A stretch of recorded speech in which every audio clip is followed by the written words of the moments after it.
Y ओम नमो भगवते वासुदेवाय ओम नमो भगवते वासुदेवाय ओम अज्ञानतिमिरान्धस्य ज्ञानाञ्जनशलाकया चक्षुरुन्मिलितं येन तस्मै श्रीगुरुवे नमः। श्रीचैतन्यमनोभीष्टं स्थापितं येन भूतले स्वयं रूप कदा मह्यं ददाति स्वपदान्तिकं वन्देऽहं श्रीगुरो श्रीयुतपदकमलं श्रीगुरुन् वैष्णवाञ्च श्रीरूपं साग्रजातं सहगण रघुनाथान्वितं तं सजीवं साद्वैतं सावधूतं परिजनसहितं कृष्णचैतन्यदेवं श्रीराधा कृष्णपादान् सहगण ललिता श्रीविशाखान्विताश्च हे कृष्ण करुणा सिंधो दीनबंधो जगतपते गोपेश गोपिका कांत राधा कांत नमस्तुते तप्त कांचन गौरांगी राधे वृंदावनेश्वरी वृषभानुसुते देवी प्रणमामि हरिप्रिये वाञ्छाकल्पतरुभ्यश्च कृपा सिन्धुभ्य एव च पतितानां पावनेभ्यो वैष्णवेभ्यो नमो नमः। नमो ॐ विष्णुपदाय कृष्ण पृष्ठाय भूतले श्रीमते भक्ति वेदांत स्वामिन् इति नामिने नमस्ते सरस्वती देवी गौरवाणी प्रचारिणे निर्विशेष शून्यवादी पाश्चात्य देशतारिणे जय श्री कृष्ण चैतन्य प्रभु नित्यानंद श्री अद्वैत गदाधर श्रीवासादि गौर भक्तवृंद हरे कृष्णा कृष्ण कृष्णा हरे हरे हरे राम राम राम हरे हरे हरे कृष्णा कृष्ण कृष्ण हरे हरे हरे राम राम राम हरे हरे। श्री चैतन्य महाप्रभु की जय हो। श्री ग्रंथराज भागवतम की जय हो। श्रील प्रभुपाद की जय हो। गुरु महाराज की जय हो। हरे कृष्ण सर्वांना सादर प्रणाम। आपण भागवतातल्या स्तुती अभ्यासतोय। आपलं हे मॉड्यूल 4 आहे भक्ती सदाचारचं, की जिथे आपण भागवतातल्या सगळ्या स्तुती अभ्यासतो आहोत। तर तिथे आपण चित्रकेतू महाराजांची स्तुती जी आहे 6व्या स्कंदातली ती अभ्यासतोय। त्यातले काही श्लोक झालेत, आपले शेवटचे 3-4 श्लोक राहिले, तर आपण ते अभ्यासणार आहोत। तर आपण आपल्या अभ्यासाला सुरुवात करूया। आणखी त्या अभ्यासाच्या माध्यमातून आपण जे जे काही शिकू तर ते आचरणात आणण्याचे पण प्रयत्न करूया। भगवानाच्या महान भक्तांनी जसे प्रयत्न केले तर तसे आपण करण्यासाठी म्हणजे भागवत हे जे आहे तर ते काय हरिकथा किंवा भगवंताच्या यशोगाथा आहेत भागवत म्हणजे मागच्या आपण श्लोकामध्ये अभ्यासलं चित्रकेतू महाराजांचे जे श्लोक आहेत वेगवेगळे प्रार्थनेचे, तर तिथे श्रील प्रभुपाद तात्पर्यामध्ये म्हणतात म्हणजे की भगवान तसेच अजित आहेत, त्यांचा विजय म्हणजे भगवान यांचा विजय असतो तो आपल्या वेगवेगळ्या उपदेशांच्या माध्यमातून किंवा वेगवेगळे जे श्लोक आहेत, भगवान यांची वाणी आहे ते श्लोक म्हणजे, आणि वाणी आणि भगवान यांच्यात काही भिन्नता नाहीये, अभिन्न आहे। तर शब्द अवतार किंवा ध्वनी अवतार आपण म्हणतो, मग त्या माध्यमातून आपल्यासारख्या पतित जीवाचा भगवान उद्धारच करत असतात आणि त्याद्वारे तो भगवानांचा विजय म्हणजे भगवानांच्या यशोगाथा आहेत हे सगळे श्लोक म्हणजे। तर आपण भगवान जे आहेत ते आपल्यासारखे जे पतित जीव आहेत तर ते मायेमध्ये गुंतलेले असतात किंवा भौतिक आसक्तीमध्ये गुंतलेले असतात। तर आपल्या म्हणजे अशा आपल्या सगळे जे आपले विकार आहेत भौतिक जगतामध्ये आपण सगळ्या विकारांनी ग्रस्त आहोत किंवा अशुद्धीने ग्रस्त आहोत, तर असे सगळ्या शत्रू विरुद्ध भगवान जे असतात तर ते विजयी होत असतात आणि आपल्यासारख्या पतित जीवांचा उद्धार करत असतात। म्हणजे भगवानांना सुप्रीम एन्जॉयर म्हटलं जातं, म्हणजे काय भोक्ता परमभोक्ता भगवान आहेत। तसेच विजयी होणारे पण कोण आहेत, भगवान असतात या सगळ्या उपदेशांच्या माध्यमातून। म्हणून त्याला काय म्हटलं जातं, अजित म्हटलं जातं, त्याला जिंकता येणार नाही असे। मग असे जे भगवान आहेत तर त्यांचे उपदेश आहेत तर ते आपण अभ्यासून आचरणात कसे आणता येतील, चित्रकेतू महाराजांनी कसे आचरणात आणले, तर तसं आपण प्रयत्न करणं अपेक्षित आहे। त्यासाठी आपण स्तुती अभ्यासतो आणि त्याद्वारे भगवान यांचे उच्च कोटीचे जे भक्त आहेत त्यांना म्हणजे त्यांनी ज्या प्रार्थना केल्या भगवानांना मग ते आपल्या मुखात आले, आपण पठण केलं किंवा ऐकले, गायले, श्रवण केलं, तर ह्या माध्यमातून काय होतं की भगवान यांची आपल्यावर कृपा कृपा होते. आणि ही स्तुती वेगवेगळ्या किंवा स्तव किंवा प्रार्थना अभ्यासना पाठीमागे हेतू असतो की आपली हृदयाची काय होते, शुद्धी होते. मग आपण आता आपले जे उरलेले श्लोक आहेत चित्रकेतू महाराजांच्या स्तुतीतील ते पूर्ण करूया अभ्यासून, आणि मग आपण पुढची स्तुतीकडे वळणार आहोत. आता आपण सुरुवात करू.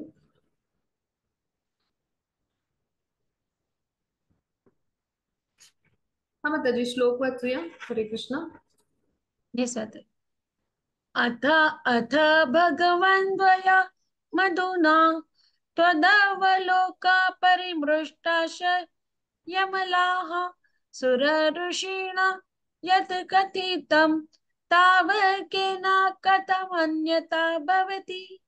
हरे कृष्ण. हरे कृष्ण. आता आपण याचा अर्थ समजून घ्यायचा प्रयत्न करूया.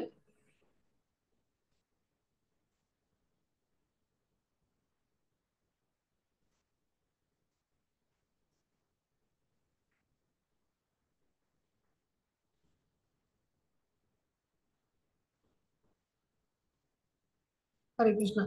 तर आता इथे आपण समजून घेऊया की इथे चित्रकेतू महाराज जे आहेत तर ते कशा पद्धतीने स्तुती करतात.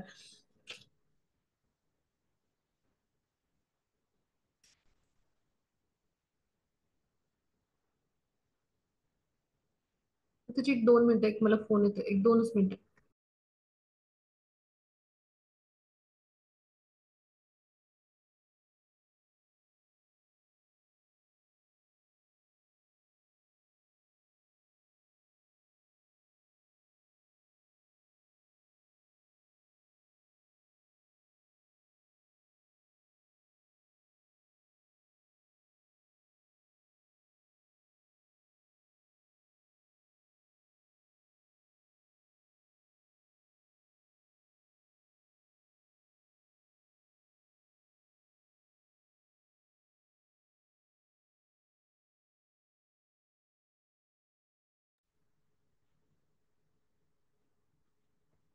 हरे कृष्ण.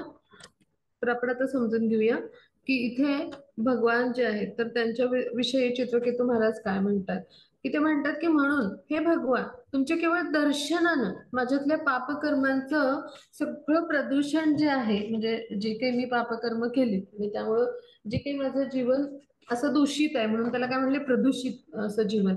तर असं जे प्रदूषण आहे तर त्याचा परिणाम म्हणून उत्पन्न होणारी जी माझी जीवनामध्ये जी भौतिक माझी आसक्ती आहे ना, पहा आत्ताच आपण चर्चा केली, म्हणजे कसं असतं की अशा सगळ्या पापकर्मामुळे आपलं हृदय प्रदूषित असतं, आपली चेतना प्रदूषित असते, आणि त्याचा परिणाम म्हणून उत्पन्न होणारी जी भौतिक आसक्ती किंवा कामवासना आहे तर आज पूर्णतः धुवून स्वच्छ झाली. या आसक्ती किंवा कामवासनाने माझं मन आणि अंतःकरण सदैव व्यापलेलं होतं. म्हणजे देवर्षी नारद मुनींनी वर्तवलेलं भविष्य कसं खोटं होईल. म्हणजे काय की नारद मुनींच्या प्रशिक्षणाचं फळ म्हणून मला तुमच्या दर्शनाचाच लाभ झालाय. म्हणजे नारद मुनी हे चित्रकेतू महाराजांचे गुरु आहेत, ते म्हणजे बऱ्याच जणांचे गुरु आहेत तसे चित्रकेतू महाराजांचे, पण ते त्यांना मार्गदर्शन करतात. म्हणजे काय की नारद जे मुनी आहेत तर त्यांना ब्रह्मांडातल्या कुठल्याही लोकांमध्ये म्हणजे तिथे जाऊन ते म्हणजे उपस्थित होऊ शकतात असं वरदान आहे. त्यामुळे ते भ्रमण करत असतात, सदैव भगवान नामाचा प्रचार प्रसार करत असतात पहा, आणि भक्तीचा प्रचार करत असतात, आणि त्यामुळे ते जिथे जिथे अवतरित होत असतात तिथल्या भक्तांना ते पुढचं मार्गदर्शन करत असतात, एक गुरु म्हणून उपदेश करत असतात. मग तसं चित्रकेतू महाराजांना पण त्यांनी जे काही सांगितली ती भविष्यवाणी ती कशी खोटी होईल. अशा पद्धतीने चित्रकेतू महाराज आपल्या भावना या प्रार्थनेतून व्यक्त करतात. म्हणजे काय की परिपूर्ण जो भक्ती योग आहे ना तर त्याचा हाच विधी आहे की नारद, व्यास, असित अशा अधिकारी व्यक्तींकडून, म्हणजे हे जे गुरु आहेत किंवा आचार्य आहेत त्यांच्याकडून आपण धडे घेतले पाहिजेत. म्हणजे परंपरेतनं आपण शिकलं पाहिजे, गुरु परंपरेतनं. मग त्यांच्या सिद्धांतांचं पालन आपण केलं पाहिजे. म्हणजे ते जे आपल्याला मार्गदर्शन करतात तर त्याचं आपण काय केलं पाहिजे, ते जे काही गुरुंनी आपल्याला मार्गदर्शन केलंय किंवा सिद्धांत, म्हणजे काय की असा असतो की गुरुसेवा सिद्धांत असतो, किंवा असे वेगवेगळे सिद्धांत आहेत, किंवा जो अनुशीलन सिद्धांत आहे, वेगवेगळ्या भक्तांचं अनुशीलन आपण करायचं असतं. म्हणजे असे वेगवेगळे सिद्धांत आहेत भक्तीमधले. तर ह्या सगळ्याचं आपण पालन म्हणजे करायला प्रयत्न केला पाहिजे. आता ते पालन का करायचं, तर ते गुरु काय आपल्या मनाने शिकवत नसतात, त्यांच्या मनाला येईल ते. तर त्यांनी आचार्य परंपरेतनं, ह्या गुरु शिष्य परंपरेतनं हे ज्ञान ग्रहण केलेलं असतं. हे पारंपरिक ज्ञान ग्रहण करण्याचा हाच विधी आहे, आणि त्याद्वारे त्यांना त्यांच्या आचार्यांनी मार्गदर्शन केलेलं असतं. मग किंबहुना त्यांच्या आचार्यांनी म्हणजे ते जे ह्या गुरूंचे आचार्य असतात त्यांना मार्गदर्शन केलेलं असतं. म्हणजे काही शृंखला पद्धती, आणि ह्या पद्धतीतनं हे ज्ञान कसं असतं आलेलं, हे शुद्ध असतं, परमपवित्र असतं. जे भगवान श्रीकृष्णांना सांगायचे ते जसंच्या तसं त्या गुरूंनी आपल्या समोर मांडलेले असतात. ते सिद्धांत असतात किंवा उपदेश असतात, म्हणजे त्यांच्या मनाचे नसतात आणि अनुभवाच्या स्तरावर, आचरणाच्या स्तरावर त्यांनी कृतीत आणलेले असतात आणि ते आपल्याकडून अशा पद्धतीनं त्याचं पालन करून घेत असतात. आपले जे गुरु असतात ते काटेकोरपणे पालन करून घेत असतात, म्हणून त्याला काय म्हटलंय की म्हणजे ती जी शिस्त किंवा ते जे म्हणजे जे नियम आहेत भक्तीमध्ये, आपल्याला भक्तीचं अनुशीलन करताना जे काही विधिविधान आहेत शास्त्रांचं, त्याचं आचरण का करायचं, तर ते एक प्रकारची शिस्त आहे, आपल्याला आध्यात्मिक शिस्त आहे, ती आपल्या जीवनाला येते. म्हणजे काय की त्याद्वारे आपण काय करत असतो की आपल्या प्रयत्नांमध्ये सातत्य ठेवत असतो, किंवा आपले जे प्रयत्न आहेत ते योग्य दिशेने होत असतात. जसे गुरूंना किंवा किंबहुना गुरु हे भगवान यांचं रूप मानलेले आहेत, म्हणजे अभिन्न मानले कृष्णांपेक्षा त्यांना, म्हणजे तितकाच सन्मान त्यांना दिला गेला पाहिजे कृष्णा इतका, असे आपले आध्यात्मिक गुरु असतात. मग ते काय करत असतात की जशी कृष्णांना हवी अशी सेवा करून आपल्याकडून ती करून घेऊन कृष्णांना कसं संतुष्ट करून करता येईल, तर हे प्रयत्न करायला आपल्याला शिकवत असतात. हाच परिपूर्ण म्हणजे असा मार्ग आहे किंवा हाच विधी आहे. गुरु शिष्य परंपरेद्वारेच आपण हे ज्ञान घेऊ शकतो आणि आपण वर्तमान नेत्रांनी सुद्धा मग पुरुषोत्तम भगवान यांना पाहू शकतो. म्हणजे ह्यासाठी केवळ प्रशिक्षणाची आवश्यकता आहे. म्हणजे काय की श्रीकृष्ण नामादी न भवेत ग्राह्यम इंद्रिय, म्हणजे काय की आपले आपले जे हे भौतिक डोळे आहेत किंवा आपली इंद्रिय आहेत, ह्यांनी आपण पुरुषोत्तम भगवानांना नाही पाहू शकत, कारण आपली चेतना कशी आहे, दूषित आहे, आणि आपली इंद्रिय जी आहेत त्यांना मर्यादा आहेत. पण जर एखाद्याला अधिकारी व्यक्ती म्हणजे प्रमाणित आध्यात्मिक गुरूंकडून मार्गदर्शन मिळालं, त्याच्या जीवनामध्ये प्रमाणित आध्यात्मिक गुरु आले, तर त्यांच्याकडून मार्गदर्शन घेऊन तो आपली सगळी इंद्रिय भगवान यांच्या सेवेमध्ये काय करतो, तर तो गुंतवून ठेवतो, सेवेमध्ये युक्त होतात त्याची इंद्रिय. आणि अशा तऱ्हेने म्हणजे जेव्हा भगवान यांची आपण भक्तिमय प्रेममय सेवा करतो, तेव्हा भक्तीच्या नेत्रांनी किंवा प्रेमाचं अंजन असेल आपल्यामध्ये, तर आपण त्याद्वारे भगवान यांना अनुभवू शकतो.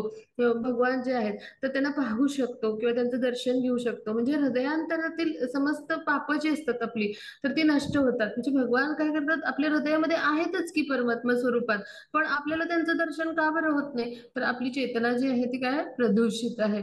मग आपल्याला जे हृदयस्थ भगवान आहेत तर ते कोणाकडून अनुभवता येतील, कोणाकडून त्यांना जाणता येईल, तर ज्यांच्या हृदयात सदैव भगवान उपस्थित असतात, इतके शुद्ध असतात, इतके पवित्र असतात, असं आपले गुरु असतात.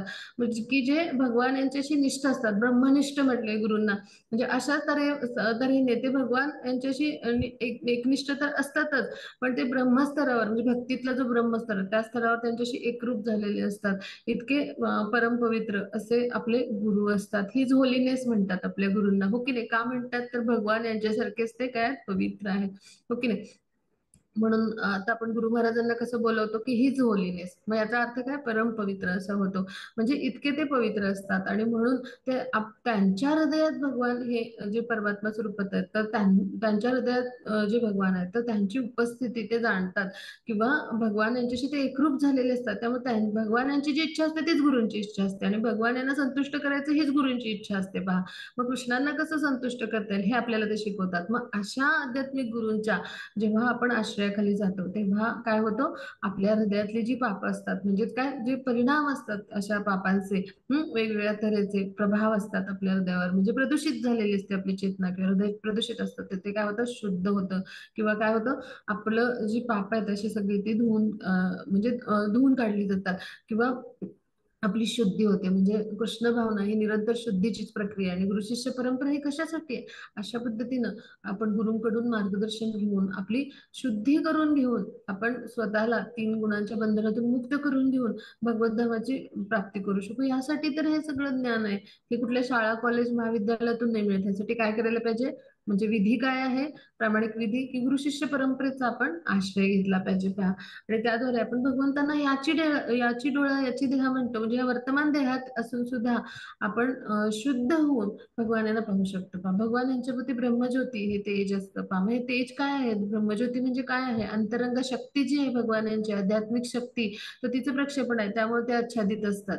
मग एखाद्या शुद्ध भक्ताला पण भगवान यांचं दर्शन घेण्यासाठी त्यांना प्रार्थना कराव्या लागतात. म्हणजे ईशोपनिषद मध्ये आहे पहा, शब्द येतो हिरण्यमयेन पात्रेन, म्हणजे काय की भगवान हे सोनेरी अशा आच्छादनाने, प्रकाश किरणाने आच्छादलेले असतात. म्हणजे मग जर भक्ताला, एखाद्या शुद्ध भक्ताला भगवान यांना प्रार्थना करायला लागते, तर आपल्यासारख्या पतित जीवांची काय कथा आहे? तिथे काय करावं लागेल? तर आपल्याला प्रामाणिक आध्यात्मिक गुरु आहे तर त्यांचा आश्रय घ्यायला लागेल, आणि त्याद्वारे आपण काय करू? भगवानांची कृपा संपादन करू, त्यांना पाहू शकू. आपली हृदय शुद्ध झाल्यावरच हे सगळं होईल, हो की नाही? आणि ह्यासाठी आपण प्रमाणित आध्यात्मिक गुरूंकडे गेलं पाहिजे. म्हणजे चित्रकेतू महाराज हे देवर्षी नारदांचं उदाहरण देतात पहा. म्हणजे नारद मुनी हे त्यांचे गुरु आहेत. म्हणजेच काय, या प्रमाणित आध्यात्मिक गुरूंनी जे सांगितलेलं ते नक्कीच खोटं नाही आहे. म्हणजे इतका गुरूंवर ठाम विश्वास असला पाहिजे. गुरूंची जी वाणी आहे त्याच्यावर दृढ पक्का विश्वास आहे त्यांना पहा, आणि त्याद्वारे ते आपली प्रार्थना व्यक्त करतात पहा. म्हणजे ह्यातून काय दिसतं, या प्रार्थनेतून आपण काय शिकायचं? की भगवान यांना आपण शरण जाताना आपल्याला जितका भगवान यांच्यावर दृढ श्रद्धा, ठाम विश्वास आहे, तितकाच गुरुंवर पाहिजे पहा. म्हणजे त्यात तसूभर सुद्धा कमी असलं नाही पाहिजे.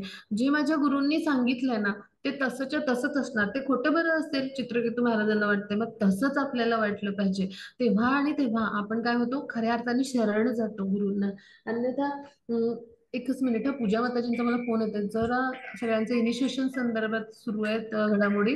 थोडस मी एक तो कॉल अटेंड करते आणि बोलते. क्षमा साहेब.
हरे कृष्णा. क्षमा साई, थोडस ते अर्जन्सी आहे आपल्याला. माझ्या ऑफिस साठी काही डिटेल्स द्यायचे होते मला. थोडस मध्ये आधी आज जरा पाठीपुढे फोन उचलावा लागेल, त्याबद्दल क्षमस्व. आपण सुरुवात करू पुन्हा एकदा. तर चित्रकेतू महाराज जे आहेत तर ते आपल्या गुरूंबद्दलचा हा जो ठाम विश्वास आहे ना, तर तो व्यक्त करतात पहा. मग असाच विश्वास आपल्याला आपल्या गुरुविषयी असला पाहिजे पहा. की ठाम विश्वास, दृढ श्रद्धा पाहिजे की माझ्या गुरूंनी सांगितलं म्हणजे ते परमसत्य आहे, जसं भगवान यांनी सांगितलं. तर कारण भगवान यांचेच सगळे विचार गुरु आपल्यापर्यंत पोहोचवत असतात. त्यामध्ये काही त्यांनी मिसळलेलं नसतं किंवा त्यांच्या मनाचं काही सांगितलेलं नसतं. जे जसं आलंय ज्ञान गुरु शिष्य परंपरेतनं ते आपल्यापर्यंत पोहोचत असतं. आता पुढच्या श्लोकावर जाऊ आपण. हा माताजी.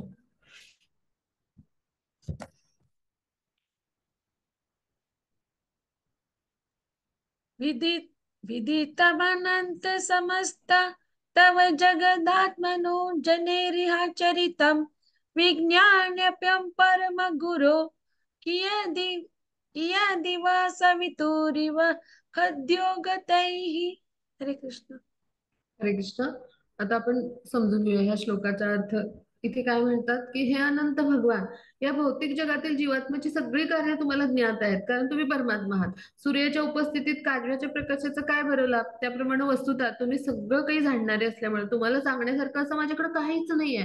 म्हणजे पहा, भगवान जे आहेत तर त्यांच्या समोर आपल्या प्रार्थना व्यक्त करताना, प्रार्थनेच्या माध्यमातून आपले भाव व्यक्त करताना चित्रकेतू महाराज काय म्हणतात, की ह्या भौतिक जगातल्या म्हणजे जगतामध्ये आमच्यासारखे जे जीवात्मे आहेत त्यांची सगळी कार्य तुम्हाला ज्ञात आहेत. आपण कसे येतो, काय कर्म करतो, हे सगळं तुम्हाला माहितीये, कारण तुम्ही परमात्मा स्वरूपात आपल्या हृदयात प्रत्येकाच्या उपस्थित आहात. प्रत्येकाच्या हृदयात साक्षी म्हणजे आपल्या कर्माचे परमात्मा स्वरूपात भगवान असतात. मग आता सूर्याच्या उपस्थितीत काजव्याच्या प्रकाशाचा काय बरं लाभ असं म्हणतात, म्हणजे सूर्य म्हणजे भगवान, हो की नाही? असे अनंत ज्यांची का म्हणजे असं अनंत स्वरूपात असलेले, अनंत रूपात असलेले, त्यांचे कसे कार्य अनंत आहेत, लीला अनंत आहेत, सगळं म्हणजे त्यांचं ज्ञानापासून सगळं म्हणजे गुण कर्म सगळं अनंत आहे. म्हणजे इतकी वैशिष्ट्य आहेत की आपण त्याचं मोजमाप गणना करू शकणार नाही, म्हणून त्याला अनंत म्हटलंय. भगवान यांचं सगळंच अनंत आहे, म्हणजे अशी कुठली गोष्ट नाही की जी अनंत नाही. पहा म्हणजे अशा पद्धतीने भगवान म्हणजे यांची स्तुती करणारे जे भक्त आहेत ते सुद्धा अनंत आहेत. पहा, मग असंच आहे सगळं जे काही आहे भगवान यांच्या बाबतीत, तर ते सगळं काही अनंत आहे. मग असे जे अनंत भगवान आहेत, ज्यांचे गुण, राम रूप, लीला यांचं कशाचंही वर्णन करायला गेलं तर ते अनंत या शब्दानंच करावं लागेल. पहा, मग असे जे भगवान आहेत ते त्यांच्या उपस्थितीत म्हणजे अशा सगळ्या सर्वश्रेष्ठ ज्ञानाने युक्त असलेले भगवान आहेत.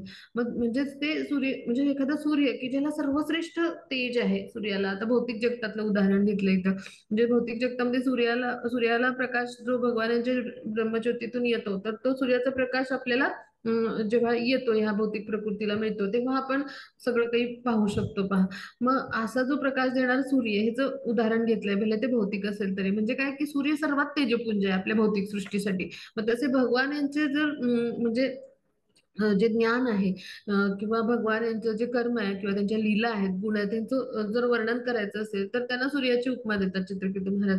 तर असं म्हणजे अशा स्तरावर भगवान सर्वश्रेष्ठ स्तरावर असलेले त्यांच्या उपस्थितीत जसं सूर्यासमोर एखादा काजवा म्हणजे त्याचा प्रकाश काहीच नसतो, हो की नाही? मग अशा काजव्याच्या प्रकाशाचा काही लाभ होतो का सूर्यासमोर? बिलकुल नाही. मग तसंच आहे आमची स्थिती, म्हणजे आमच्याकडे जे ज्ञान आहे किंवा जे काही सगळं आहे किंवा आम्ही जे काही कर्म करतो, भक्तिमय प्रेममय सेवा करतो तुमची, हे सगळं म्हणजे सूर्याच्या उपस्थितीत एका त्या काजव्याकडचा प्रकाश त्याचा काही लाभ होणार आहे का? बिलकुल नाही. त्याप्रमाणे तुम्ही सगळंच जाणणारे आहात, मग तुम्हाला मी काय सांगावं? म्हणजे इथे पहा, विनम्रता दिसून येते. आपण विनम्रता शिकायची एका भक्ताकडून. भगवान यांचे उच्च कोटीचे भक्त आहेत चित्रकेतू महाराज, तर यांच्याकडून हे काय शिकायचं ह्या श्लोकातून? तर आपण विनम्रता शिकायची, की आपल्या समोर जेव्हा आपले शिक्षा गुरु असतील, दीक्षा गुरु असतील किंवा वेगवेगळे गुरु असतात, मार्गदर्शक गुरु असतात, पथप्रदर्शक गुरु असतात, जे कोणी आपल्याला ज्ञानदान करत असतात, त्यांच्या माध्यमातून त्यांच्या हृदयस्थ परमात्मा हेच आपल्यापर्यंत सगळे विचार पोहोचवत असतात. मग किंवा उच्च कोटीचे वैष्णव आहेत किंवा आपल्यापेक्षा उन्नत साधक आहेत, ज्येष्ठ साधक आहेत, आपल्याला मार्गदर्शन करणारे साधक आहेत, मग त्यांच्या प्रती आपला भाव कसा असला पाहिजे, की सूर्यासारखे भगवान जसे तसेही आहेत आणि त्यांच्या प्रती मग आपण एखाद्या काजव्यासारखं म्हणजे की माझ्यासारख्या पतित जीवाचा ज्याला थोडंसं काही ज्ञान आहे, तर थोडंसं काही मी जाणतोय किंवा थोडंसं काहीतरी मला समजलंय, मग असं माझ्याकडे काय असणार आहे तुम्हाला सांगण्यासारखं? म्हणजे ह्याच्यातून काय दिसते? विनम्रता दिसते. असा विनम्र भाव असला पाहिजे. गुरूंसमोर आपण आयडीसी मध्ये शिकलो, आपला भाव कसा असला पाहिजे? आपण मूर्ख असल्यासारखे, आम्हाला काही समजत नाही अशा पद्धतीने आपल्या गुरूंसमोर असलं पाहिजे. मग तसंच भगवान हे कसे आहेत? आदि गुरु, जगत गुरु आहेत. अर्जुनासाठी युद्धामध्ये जे कुरुक्षेत्रावर युद्ध लढलं गेलं, तर तिथे भगवान यांनी शिक्षा गुरूंची भूमिका पण बजावली. पहा, गुरु बनले तर त्याचे. मग अशा पद्धतीने म्हणजे भगवान जे आहेत तर हे सगळ्या स्वरूपात आपल्यासाठी परमश्रेष्ठ असे गुरु आहेत, आपल्यासाठी भगवान आहेत, परमपिता सगळं काही भगवान आहेत, पुरुषोत्तम. मग त्यांच्या समोर आपण कशा विनम्र भावाने गेलं पाहिजे, की तुमच्या समोर मी काय माझं ज्ञान सांगणार आणि काय मांडणार? तुम्ही तर सगळं जाणता, हो की नाही?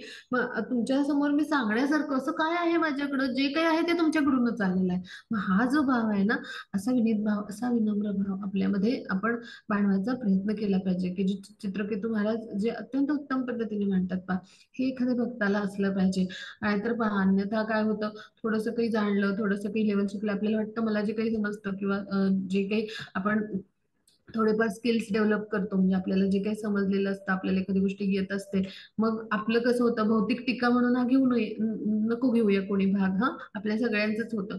तर आपलं काय होतं की आपल्याला लगेच, म्हणजे मला काहीतरी भरपूर येत आहे असं वाटतं, पण हे क्षुल्लक आहे, एखाद्या काजव्याच्या स्तराचं सुद्धा नाही आपल्यासारख्या जीवासाठी. इतके भगवान जे आहेत तर ते ज्ञानी आणि परमश्रेष्ठ असे आहेत, पुरुषोत्तम आहेत, सर्वोच्च ज्ञानाचे अधिकारी आहेत. त्यांच्या खरं तर अहेतुकी कृपेमुळेच, म्हणजे त्यांच्या इच्छे विना काही होऊ शकत नाही, त्यांच्या इच्छेमुळेच हे ज्ञान आपल्याला मिळालेलं असतं. ही बुद्धीची क्षमता, विचार करण्याची क्षमता, ज्ञान सगळं सगळं त्यांच्यामुळे असतं. मग त्यांच्या समोर आपल्याकडे वेगळं काय असणार आहे, सगळं तर भगवान जाणतात पहा. मग हा जो विनम्र भाव आहे ना, हा जो शरण भाव आहे ना, तो आपल्यामध्ये आपण आपल्या अंगी बाणवायचा प्रयत्न केला पाहिजे. आणि प्रत्येकामध्ये आपल्या समोर जो असतो त्या प्रत्येक वैष्णवामध्ये आपण भगवान याला पाहतो, तेव्हा एखादी गोष्ट ते सांगत असतील, बोलत असतील, तर आपला हा भाव पाहिजे. आणि तर आपणच त्यांना काहीतरी शिकवायच्या भावात असो आणि ते सांगतायत, आपण त्यांना मध्येच तोडू किंवा मध्येच काहीतरी त्यांना सांगू, हे थोडंसं मी हे सांगते, थोडंसं मी असं सांगेन, असं जर म्हणू तर ते काय होतं, तर आपण भगवान यांचा तो एका अर्थाने म्हणजे अप्रत्यक्षपणे भगवान यांच्या चरणी अपराध करत असतो. कारण भगवान यांना जे पोचवायचं आहे आपल्यापर्यंत, तर मग ते त्यांना पोचवता येईल का? मग ह्यासाठी आपण काय करत असतो, एखादा ज्येष्ठ वैष्णव आहे, कुणीही असेल, कुणीही तुमच्या जीवनात जे कोणी असतात, जे भक्तीचं आचरण करत असतात, अनुशीलन, तर ते जेव्हा बोलत असतात, आपण त्यांना कधीही खंडित करायचं नाही. त्यांचं संभाषण ते पूर्ण आधी ऐकून घ्यायचं. आपण श्रवण भक्ती उत्तम, नवविधा भक्तीमध्ये श्रवण भक्तीला महत्व आहे पहा, सगळ्यात पहिला क्रमांक आहे. कशासाठी? आपण आधी संपूर्ण ऐकूनच घेतलं पाहिजे, आणि जेव्हा त्यांनी आपल्याला बोलायला अनुमती देतील तेव्हाच आपण विचारायचं, किंवा आपण परवानगी घेऊन विचारायचं. मग असंच आहे हे सगळं. म्हणजे हे हे जे आहे, तर हे असं का आहे, तर ह्याचं कारण आहे, त्या भक्ताच्या अंगी ती विनम्रता यावी. मग अशीच विनम्रता चित्रकेतू महाराजांच्या चरणी आहे. ते काय म्हणतात की माझ्याकडे तुम्हाला, म्हणजे जे काही माहित नाहीये किंवा तुम्हाला सांगण्यासारखं, म्हणजे तुम्हाला काही माहित नाही अशी कुठली गोष्टच नाही आहे, आणि तुम्हाला सांगण्यासारखं असं माझ्याकडे काहीच नाहीये. म्हणजे इतका भाव असावा. म्हणजे खऱ्या भक्ताला काय वाटतं की मग मी कधी भक्ती करण्यास आणि भक्त होण्यास पात्रच नाही, हे खऱ्या भक्ताचं लक्षण आहे. पुढे प्रल्हाद महाराजांच्या स्तुतीमध्ये आपण अभ्यासू. पण जो असा भक्तीचा ढोंग देखावा करत असतो, म्हणजे मिथ्याचारी म्हणून, त्याला तो काय करत असतो, आपल्या ज्ञानाचं प्रदर्शन करत असतो. मला किती येतं आणि मला कसं बरोबर येतं आणि मला कसं परफेक्ट येतं हे सांगत असतो. म्हणजे हा फरक आहे पहा. हा, हे सगळं भगवद्गीतेमध्ये आपण अभ्यासलंय, हो की नाही? ब्रह्मचारी तत्वज्ञानाने युक्त असतात, त्यांना चांगलं उत्तम श्लोक, भजन, गायन सगळं सगळं सगळं येत असतं, जे काय आवश्यक आहे ते. पण ते काय करत असतात, प्रवचन घेतील, हा, उत्तम मार्गदर्शन करतील, पण तो सगळा देखावाच असतो, कारण त्यांचं आचरण नसतं. हे सगळं आपण अभ्यासलंय. मग अशा पद्धतीचा आपला देखावा असू नये भक्ती म्हणून, ते आचरण असावं, आणि ते कशा अर्थानं असावं, विनम्र भावानं असावं, अशा विनीत भावानं असावं की माझ्याजवळ काहीच नाहीये तुम्हाला सांगण्यासारखं, आणि तुम्हाला तुमची सेवा करण्याच्या मी पात्रतेचा पण नाहीये, अशी माझी पतित अवस्था आहे, इतका मी शूद्रातिशूद्र आहे. जेव्हा हा शरण भाव येतो, हा विनम्र भाव येतो, तेव्हा भगवान यांना आवडतं, भगवानांची कृपा होते आपल्यावर पहा. म्हणजे का, म्हणजे भगवान जे आहे ते कसे भाव आणि प्रेमाचे भुकेले आहेत असं आपण म्हणतो. मग जे आपले परम श्रेष्ठ आहेत, जे आपले परम पिता आहेत, मग असे आपले गुरु आणि भगवान हे असतात. मग त्यांच्या समोर जेव्हा आपण विनीत भावाने येतो, शरण भावाने त्यांना आपण जे आहे तर स्वतःला समर्पित करतो, तेव्हा आणि तेव्हाच ते संतुष्ट होतात. त्यामुळे आपण नेहमी लक्षात ठेवूया की हे चित्रकेतू महाराजांकडून आपण शिकलो ह्या श्लोकातून, तर आपण अशा पद्धतीनं प्रयास केले पाहिजे. एखाद्या वैष्णवाशी बोलताना, संभाषण करताना, हा, जिथे तिथे आपला जेव्हा वैष्णवांशी संपर्क होतो, संभाषण होतो, आपण एखाद्या अभ्यास वर्गाला जातो, सत्संगाला जातो, तिथे आपला प्रयत्न कसा पाहिजे, चित्रकेतू महाराज, माझ्याजवळ काहीच नाही आहे तुम्हाला सांगण्यासारखं, पण मी तुमची श्रवण, म्हणजे तुम्हाला शरण आलो आहे आणि माझ्यावर कृपा करा. त्याचप्रमाणे मी तुमची श्रवण भक्ती करेन, तुम्ही जे काही मला सांगता आहात ते, आणि मग मी माझे प्रश्न विचारेन, असा आपला भाव असला पाहिजे. तर पुढे जाऊ आपण. हा, त्याची पुढचा श्लोक.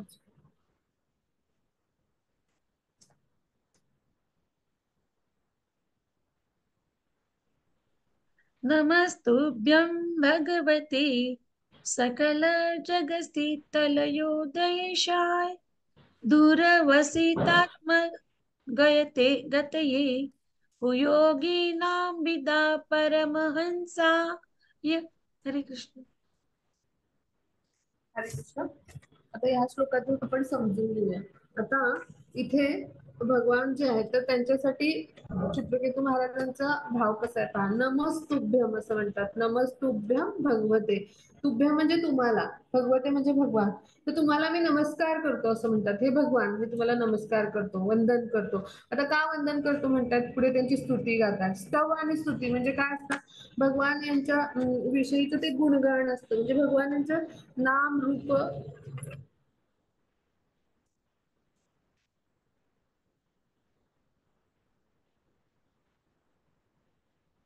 हरे कृष्ण, आवाज येतोय माझा? हरे कृष्ण. हरे कृष्ण, तुझी माझा आवाज येतोय? हो येतोय माताजी, येतोय. हा. भगवान यांचं नाम रूप गुण लीला. तर हे जेव्हा आपण म्हणजे जेव्हा त्यांच्याविषयी आपण बोलत असतो ना, तर ते भगवान यांचं काय असतं, एक प्रकारे गुणगान असतं. तर भगवान जे आहेत ना, त्यांना काय म्हटलंय, माधव स्तव प्रिय. भगवान जे आहेत ना, यांना स्तुती जी केलेली असते किंवा त्यांच्याविषयी स्तव स्तुती केलेली आवडतं. म्हणजे ह्याच्याविषयीचं एक छानसं उदाहरण मी आपल्याला सांगेन की जे जयदेव गोस्वामी आहेत ना, जे जगन्नाथ जी जे आहेत, तर ते काय करतात, म्हणजे जयदेव गोस्वामींच्यावर पण त्यांनी रचना केली. त्याचबरोबर अनेक स्तवस्तुती किंवा भजन स्तोत्र जयदेव गोस्वामी जे आहेत, श्री जयदेव गोस्वामी यांनी जी आहेत त्यांची रचना केली. मग ती इतकी सुंदर करतात ना एक भक्त म्हणून, की जगन्नाथजी सुद्धा आपलं मंदिर सोडून निघून जातात ते स्तवस्तुती ऐकायला. म्हणजे इतके स्तवस्तुती आहेत, तर ते श्रीकृष्णांना प्रिय आहेत म्हणून त्यांना काय म्हटलंय, माधव स्तवप्रिय. मग असे भगवान आहेत. मग हे जे भगवान आहेत तर त्यांची स्तवस्तुती करताना, त्यांचं गुणगान करताना एखादा भक्त कसा करतो पहा.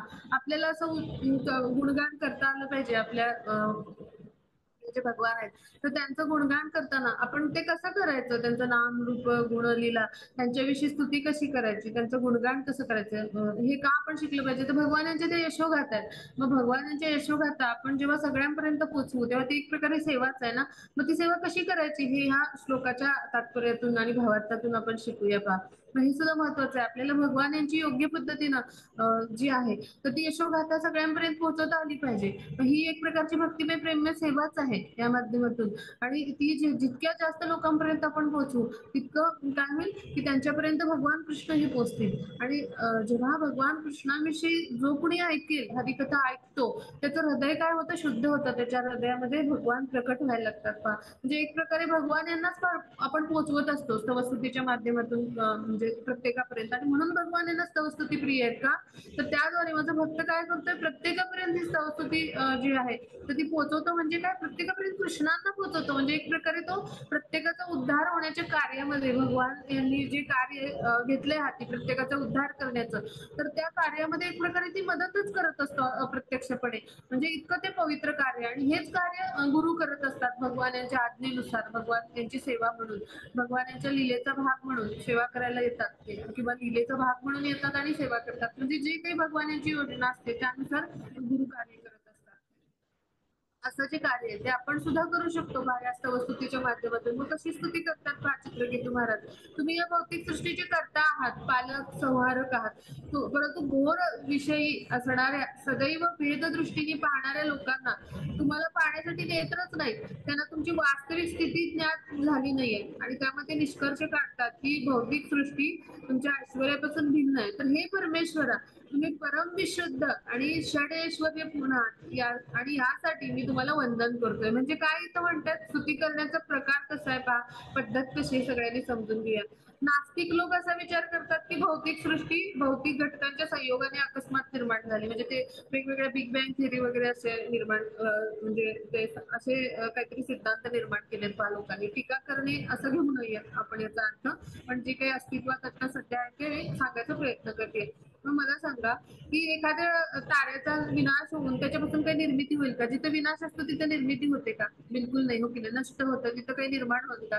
म्हणजे नष्ट होण्याच्या क्रियेत निर्माण होत नसतं, बरोबर आहे की नाही. मग तसं घटकांच्या संयोगामुळे अकस्मात काही निर्माण होईल का असं, की ज्यामुळे भगवान यांचा सहभाग नाही, असे सगळे घटक एकत्र येतील आणि असं काहीतरी सजीव निर्माण होईल असं भौतिकवादी लोकांना वाटतं, किंवा तथाकथित रसायनशास्त्रज्ञ किंवा नास्तिक विचारवंत यांना काय वाटतं की हे असे सगळे केमिकल्स, म्हणजे आपण म्हणू केमिकल्स पेक्षा रसायन जी आहेत, तर ह्यांचे सगळे अणुरेणू एकत्र आले आणि हे सगळं भौतिक प्रकृती बनले, असं आहे का? बिलकुल नाही.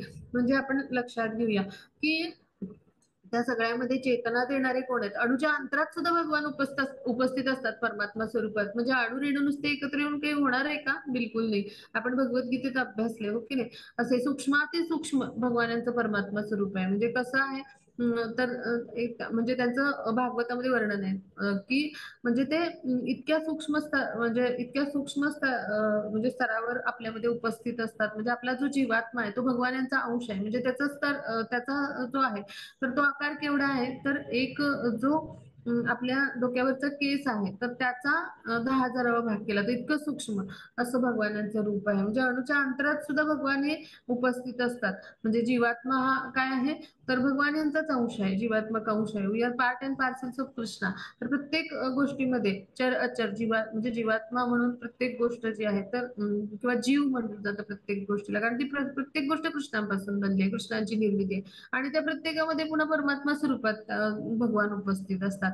म्हणजे काय, की जे काही आहे तिथे भगवान यांच्याशिवाय काही होणं शक्यच नाही आहे. पण ही भौतिक दृष्टी असलेले लोक काय म्हणतात, की म्हणजे हे सगळं जे आहे ते परमेश्वराच्या उपस्थितीविना असे सगळे घटकांचा संयोग होऊन घडले.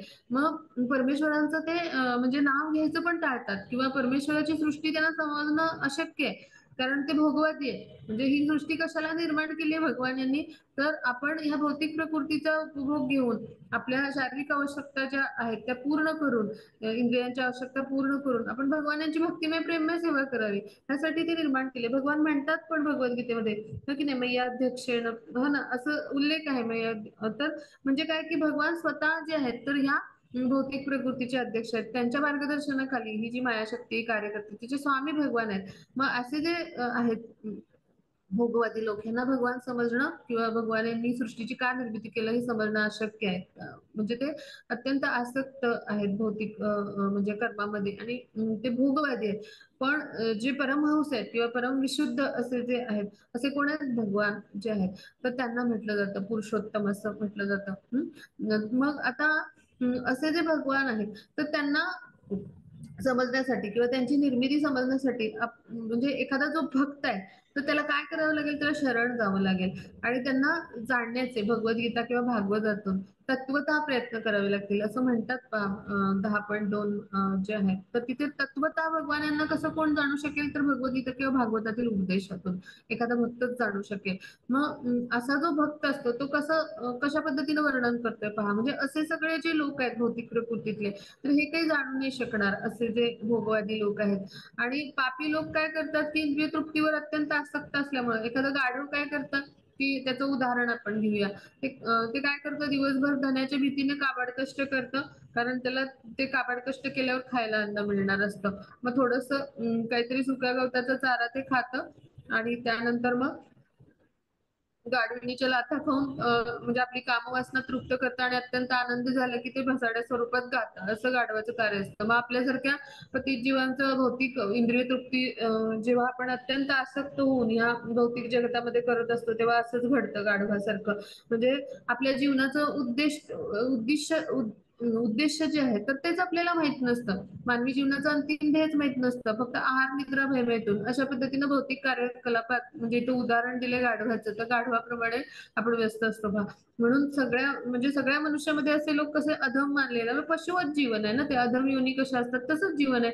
आणि असे जे तथाकथित वैज्ञानिक म्हणजे वैज्ञानिक ज्ञान आहे, तर नास्तिक वृत्तीमुळे काय होतं, ते शून्यवत निरुपयोगीच ठरतं. ते काय कामाचं? म्हणजे आपल्याला काही उपयोगच होणार नाही. आणि म्हणून असे जे लोक आहेत ते पुरुषोत्तम भगवान यांना जाणू शकत नाहीत. मग अशा पद्धतीनं अशा लोकांविषयी म्हणजे जे आहेत चित्रकेतू महाराज ते सांगतात की हा सगळा भेद आहे. तर हा जाणण्यासाठी किंवा ही भेददृष्टीच किंबहुना नाहीये किंवा असे नेत्रच तुम्हाला पाहण्यासाठी नाहीये अशा लोकांकडे, की जे भौतिकवादी आहेत किंवा जे भोगवादी आहेत. आणि त्यामुळं ते निष्कर्ष म्हणजे असा काढतात की भौतिक सृष्टी ही तुमच्या ऐश्वर्यांपासून भिन्न आहे. म्हणजे ती अशीच निर्माण झाली घटकांच्या संयोगाने, असं ते निष्कर्ष काढतात. पण परमेश्वरा, खरं तर तुम्हीच परमविशुद्ध आहात, सगळ्या षडैश्वर्यांनी युक्त आहात. म्हणजे काय, हे सगळं तुम्हीच निर्माण केलंय थोडक्यात. षडैश्वर्यांनी युक्त म्हणजे काय, त्याची निर्मिती करणारे, पालन करणारे, संहार करणारे कोण आहेत? भगवान आहेत. आणि म्हणून मी तुम्हाला वंदन करतो. म्हणजे परमेश्वर जे आहेत किंवा भगवान श्रीकृष्ण आहेत, पुरुषोत्तम भगवान, पुरुषांमध्ये सर्वोच्च अशा ज्ञानाचे अधिकारी आहेत ते. आणि असे सर्वश्रेष्ठ आहेत, सगळ्या ऐश्वर्याने युक्त आहेत. मग असे जे सगळ्या ऐश्वर्याने युक्त आहेत तीच व्यक्ती निर्मिती किंवा एखादी गोष्ट आहे ती कार्यान्वित करेल किंवा त्याचा संवाद करेल. मग हे सगळं जाणतात आणि ह्या सगळ्याचं गांभीर्य जाणून हे सगळं व्यक्त करतात ते. आणि मग असे जे परमेश्वर आहेत, परम विशुद्ध आहेत, हा, तर त्यांना मी वंदन करतो असं ते म्हणतात. म्हणजे पहा, भगवान जे आहेत तर त्यांचं ह्यापेक्षा गुणगान काय असू शकतं, की भौतिक जगतातले भोगवादी नास्तिक लोक कसे आहेत त्या सगळ्यांचं वर्णन केलं इथं त्यांनी, चित्रकेतू महाराजांनी. नास्तिक लोक कसे आहेत किंवा शून्य नास्तिक वृत्तीमुळे म्हणजे त्यांची बुद्धी कशी होते, म्हणजे शून्यवत आणि निरुपयोगी त्यांचं ज्ञान कसं ठरतं, सगळं सगळं ह्या 4 ओळीच्या श्लोकामध्ये त्यांनी व्यक्त केलं. आणि म्हणून ह्या सगळ्यांपेक्षा तुम्ही कसे आहात, परम पवित्र विशुद्ध आहात, षडैश्वर्य पूर्ण आहात. आणि म्हणून मी तुम्हाला वंदन करतो.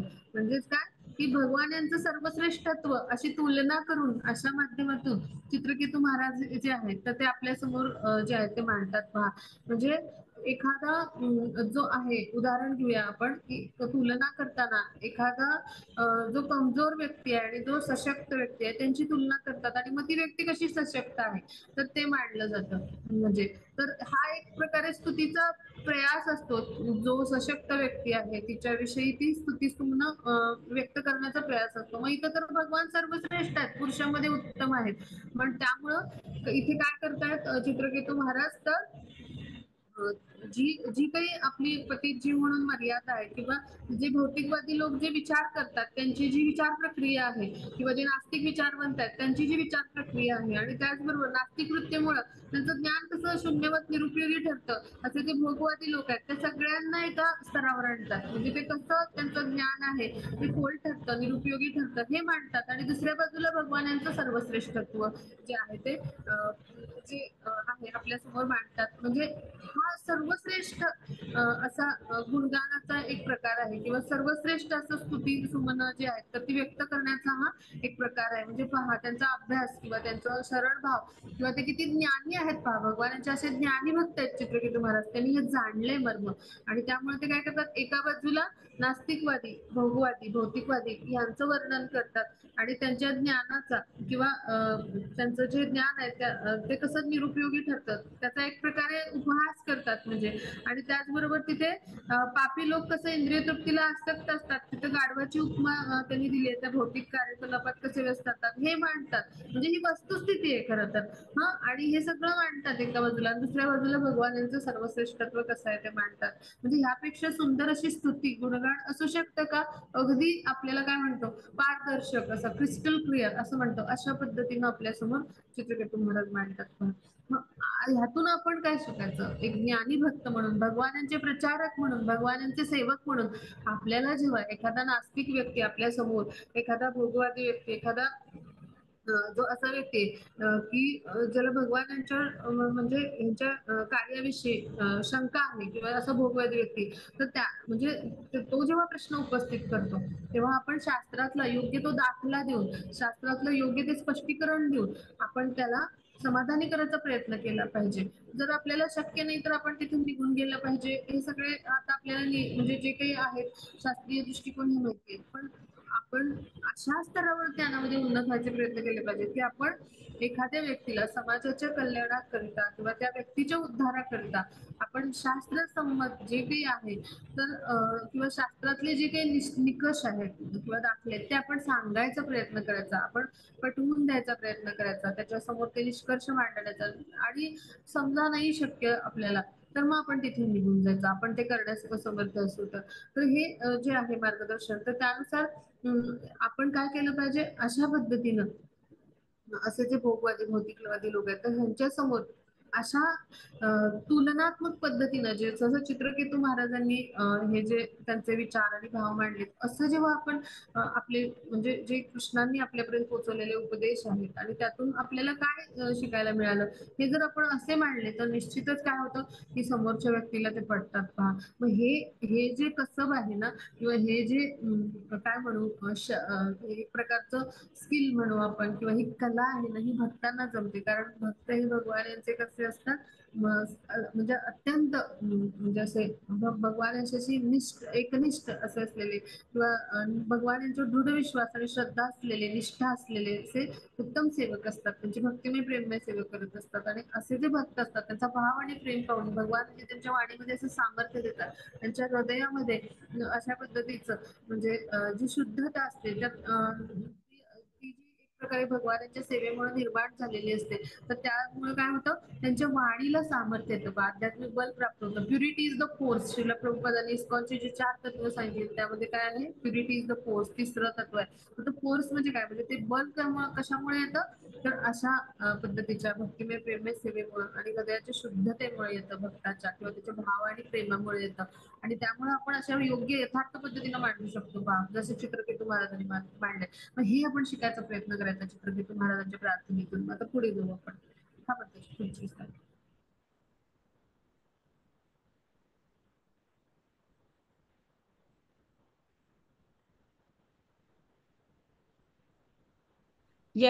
यवैश्वसन्तमनु विसृज्य श्वसन्ति यं चेकितानमनु चित्तय उच्चक्यति भूमण्डलं सर्षपायति यस्य मूर्ध्नि तस्मै नमो भगवतेस्तु सहस्रमूर्ध्ने. हरे कृष्ण. आता इथं समजून घेऊया की इथे काय म्हणतात की हे भगवान तुमच्या प्रयत्नानंतरच ब्रह्मदेव इंद्र आणि या भौतिक सृष्टीचे अन्य संचालक आपापल्या कार्यात मग्न होतात. हे ईश्वर तुम्हीच प्रथम भौतिक शक्तीला पाहिल्यानंतर इंद्रिय तिला पाहू शकतात. पूर्ण पुरुषोत्तम भगवान समस्त ब्रह्मांडांना आपल्या मस्तकी मोहरीच्या दाण्याप्रमाणे धारण करतात. सहस्त्र फळाधारी त्या परमपुरुषांना मी सादर वंदन करत आहे. म्हणजे इथं आपण समजून घेऊया की काय म्हणतात तिथे ही पुढची स्तुती आहे भगवान यांच्या विषयीची. तर हे भगवान तुमच्या प्रयत्नांनी म्हणजे भगवान यांनी जेव्हा ज्ञान आहे ते हृदयांतरित केलं ब्रह्मदेव यांना तेव्हा ब्रह्मदेव सृष्टीची निर्मिती करू शकतात किंवा ब्रह्मदेवांची निर्मिती कोणी केली भगवान यांनी किंवा इंद्र जे आहे ते भौतिक सृष्टीचे किंवा अन्य संचालक जे आहेत तर त्या आपल्या कार्यात भगवान यांनी ज्ञान दिल्यावरच भगवानांच्या कृपेमुळेच म्हणजे त्यांच्या प्रयत्नानंतरच ते सगळे मग्न होतात किंवा हे ईश्वर म्हणजे ईश्वर किंवा प्रभू कुणाला म्हटलं जातं की ईश्वर जे म्हणजे सर्वोच्च नियंत्रण करतात त्यांना ईश्वर किंवा प्रभू कुणाला म्हटलं जातं की जे आपल्यासारखे बद्ध जीवांचा उद्धार करतात त्यांना प्रभू म्हटलं जातं. हे ईश्वर तुम्हीच प्रथम भौतिक शक्तीला पाहिल्यानंतर इंद्रिय तिला पाहू शकतात. भौतिक शक्ती जी आहे तर ती म्हणजे भगवान यांची शक्ती आहे. पाहणारे भगवानच स्वतः असतील आणि मग आपली इंद्रिय पाहू शकतात हो की नाही भौतिक शक्तीला. मग अशा पद्धतीनं भगवान यांच्याविषयी वर्णन करतात की पूर्ण पुरुषोत्तम भगवान जे आहेत ते समस्त ब्रह्मांडांना आपल्या मस्तकी कसं धारण केलं त्यांनी मोहरीचा एखादा दाणा म्हणजे किती त्याचे किती लघु त्याचं स्वरूप आहे पहा म्हणजे मोहरीच्या एका दाण्याप्रमाणे समस्त ब्रह्मांड म्हणजे किती काही ब्रह्मांड आहेत त्यांना म्हणजे ती सगळी ब्रह्मांडांचं स्वरूप जाणलं आणि म्हणजे ती एकापेक्षा एक विशाल आहे पण त्यांना एकत्र केलं तर त्यांचं सगळं स्वरूप केवढं होईल फक्त मोहरीच्या दाण्याप्रमाणे म्हणजे भगवान किती अनंत आणि कशी विराट आहेत आणि विशाल आहेत पहा की आपल्या मस्तकी त्यांनी एका मोहरीच्या दाण्याप्रमाणे धारण केले पहा समस्त ब्रह्मांडांना जेवढी काही ब्रह्मांड आहेत पहा आणि सहस्त्र फणाधारी म्हणजे तर त्या परमपुरुषांना मी वंदन करतो म्हणजे आता भगवान यांच्यावर अनंत शेष काय करत असतो तर छाया देत असतो त्यांना त्याची सेवा करत असतो तर त्याला सहस्त्रपणे म्हणजे अनंत शेष हे भगवान यांचंच रूप आहे. मग आता शेष म्हटलं जातं म्हणजे भगवानाचं ते शेष रूप आहे तेच इतकं मोठं आहे इतकं विराट आहे विशाल आहे की त्याला सहस्त्रपणे म्हणजे सहस्त्र असंख्य लाखोपणे आहेत त्याला. मग असं जे सहस्त्रपणे असलेलं जे रूप आहे भगवान यांचं म्हणजे अनंताचं तर ते जे काय करत असतात तर भगवान यांची सेवा करत असतात त्यांना छाया देत असतात. मग असे जे आहेत म्हणजे परमपुरुष म्हणजेच कोण भगवान श्रीकृष्ण त्यांना मी वंदन करतो. म्हणजे इथे भगवान यांचं जे कार्य आहे ना तर त्याविषयी वर्णन केलंय. म्हणजे आधी भगवान यांची तुलना केली चित्रकेतू महाराजांनी इतर सगळ्या नास्तिक आणि भौतिकवादी भोगील व्यक्तीविषयी पापी व्यक्तीविषयी की जे भगवानांची काय करतात नेहमी निंदाच करतात, नेहमी भगवान यांचा मत्सर करतात, त्यांना भगवान यांच्याविषयी विश्वास नसतो किंवा प्रेमही नसतं भगवान यांच्याविषयी, किंवा असे जे लोक आहेत ते भगवान यांच्याकडे येतही नाही. मग अशा लोकांशी तुलना केली भगवान यांची त्यांनी, आणि मग भगवान कसे सर्वश्रेष्ठ आहेत हे सगळं म्हणजे त्यांनी मांडलं. आणि आता इथे काय करतात चित्रकेतू महाराज, तर जे काही भगवान यांच्या मार्गदर्शनानुसार त्यांच्या सेवेमध्ये ज्या देवता आहेत किंवा त्यांचं वर्णन करतात आणि भगवान यांच्या भौतिक शक्तीचं वर्णन करतात, आणि मग त्याद्वारे भगवान जे आहेत तर असे जे पूर्ण पुरुषोत्तम भगवान आहेत म्हणजे ते निर्मिती कशी करतात ब्रह्मांडाची, आणि मग त्यांना आपल्या सर्वोच्च नियंत्रणाद्वारे कसं धारण करत असतात. जसं आपण अभ्यासले की मोत्याची एक माळ आहे आणि त्यातले जे मोती आहेत तर त्यांना कसं धारण करत म्हणजे करत असतात, म्हणजे तर हे जे आपण अभ्यासले श्लोक भगवद्गीतेमध्ये, तर अशाच पद्धतीनं भगवान आपली सर्वोच्च नियंत्रक शक्तीद्वारे आणि ते काय करत असतात तर ह्या सगळ्यांना त्यांनी धारण केलेलं असतं. मग असे जे आहेत ते भगवान आपल्या मस्तकी अशा अनंत अनंत ब्रह्मांडांना एका मोहरीच्या दाण्यासारखं धारण करतात पहा. अशा पद्धतीनं वर्णन करतात. म्हणजे इथं भगवान यांचं सर्व शक्तिमान जे रूप आहे ना तर ते इथं मांडायचा प्रयत्न केला आहे या श्लोकाच्या माध्यमातून चित्रकेतू महाराजांनी. म्हणजे भगवान कशा पद्धतीनं कार्य करतात, कशा पद्धतीनं आपल्या भौतिक शक्तीचा विस्तार करतात आणि आपल्या अचिंत्य योगेश्वरी आहे तर त्याद्वारे ब्रह्मांडाची निर्मिती पण करत असतात आणि ती त्यांना कार्यान्वित पण करत असतात. आणि त्याचबरोबर त्यांना म्हणजे नियंत्रण करत असताना म्हणजे ते कशा पद्धतीनं करतात तर भगवान यांचे ह्याच्यात जे आहे तर ते एक प्रकारे त्यांचं विराट रूप व्यक्त केलंय पहा चित्रकेतू महाराजांनी, की भगवान आपल्या मस्तकी एखादा मोहरीचा दाणा धारण करावा म्हणजे इतकं लघुरूप त्यांनी मांडले. तर अशा पद्धतीनं जे आहे ब्रह्मांडांना धारण करत असतात. मग असे जे परमपुरुष आहेत त्यांना मी वंदन करतो. म्हणजे याच्यात सगळंच एका छोट्याशा श्लोकाच्या मतितार्थामध्ये चित्रकेतू महाराजांनी व्यक्त केले. भगवानांचं कर्म कसं, भगवान कशा पद्धतीनं ह्या सगळ्या भौतिक प्रकृतीमध्ये सगळ्या देवतांना कशा पद्धतीनं शक्ती देतात, त्यांना कार्यान्वित होण्यासाठी त्यांच्या कार्यात मग्न करण्यासाठी कशा पद्धतीनं मार्गदर्शन करतात, किंवा कशा पद्धतीनं भगवान आपल्या विभूतींच्या स्वरूपात निर्मितीच्या स्वरूपात व्यक्त होतात, सगळं सगळं आलं पण यांच्यामध्ये. आणि सर्वोच्च नियंत्रण शेवटी भगवंतांचं अंतिम शक्ती म्हणून परमपुरुष म्हणून कसं आहे हे सगळं त्यांनी वर्णन केलंय पहा.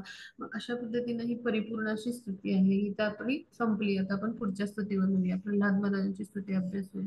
हरे कृष्ण.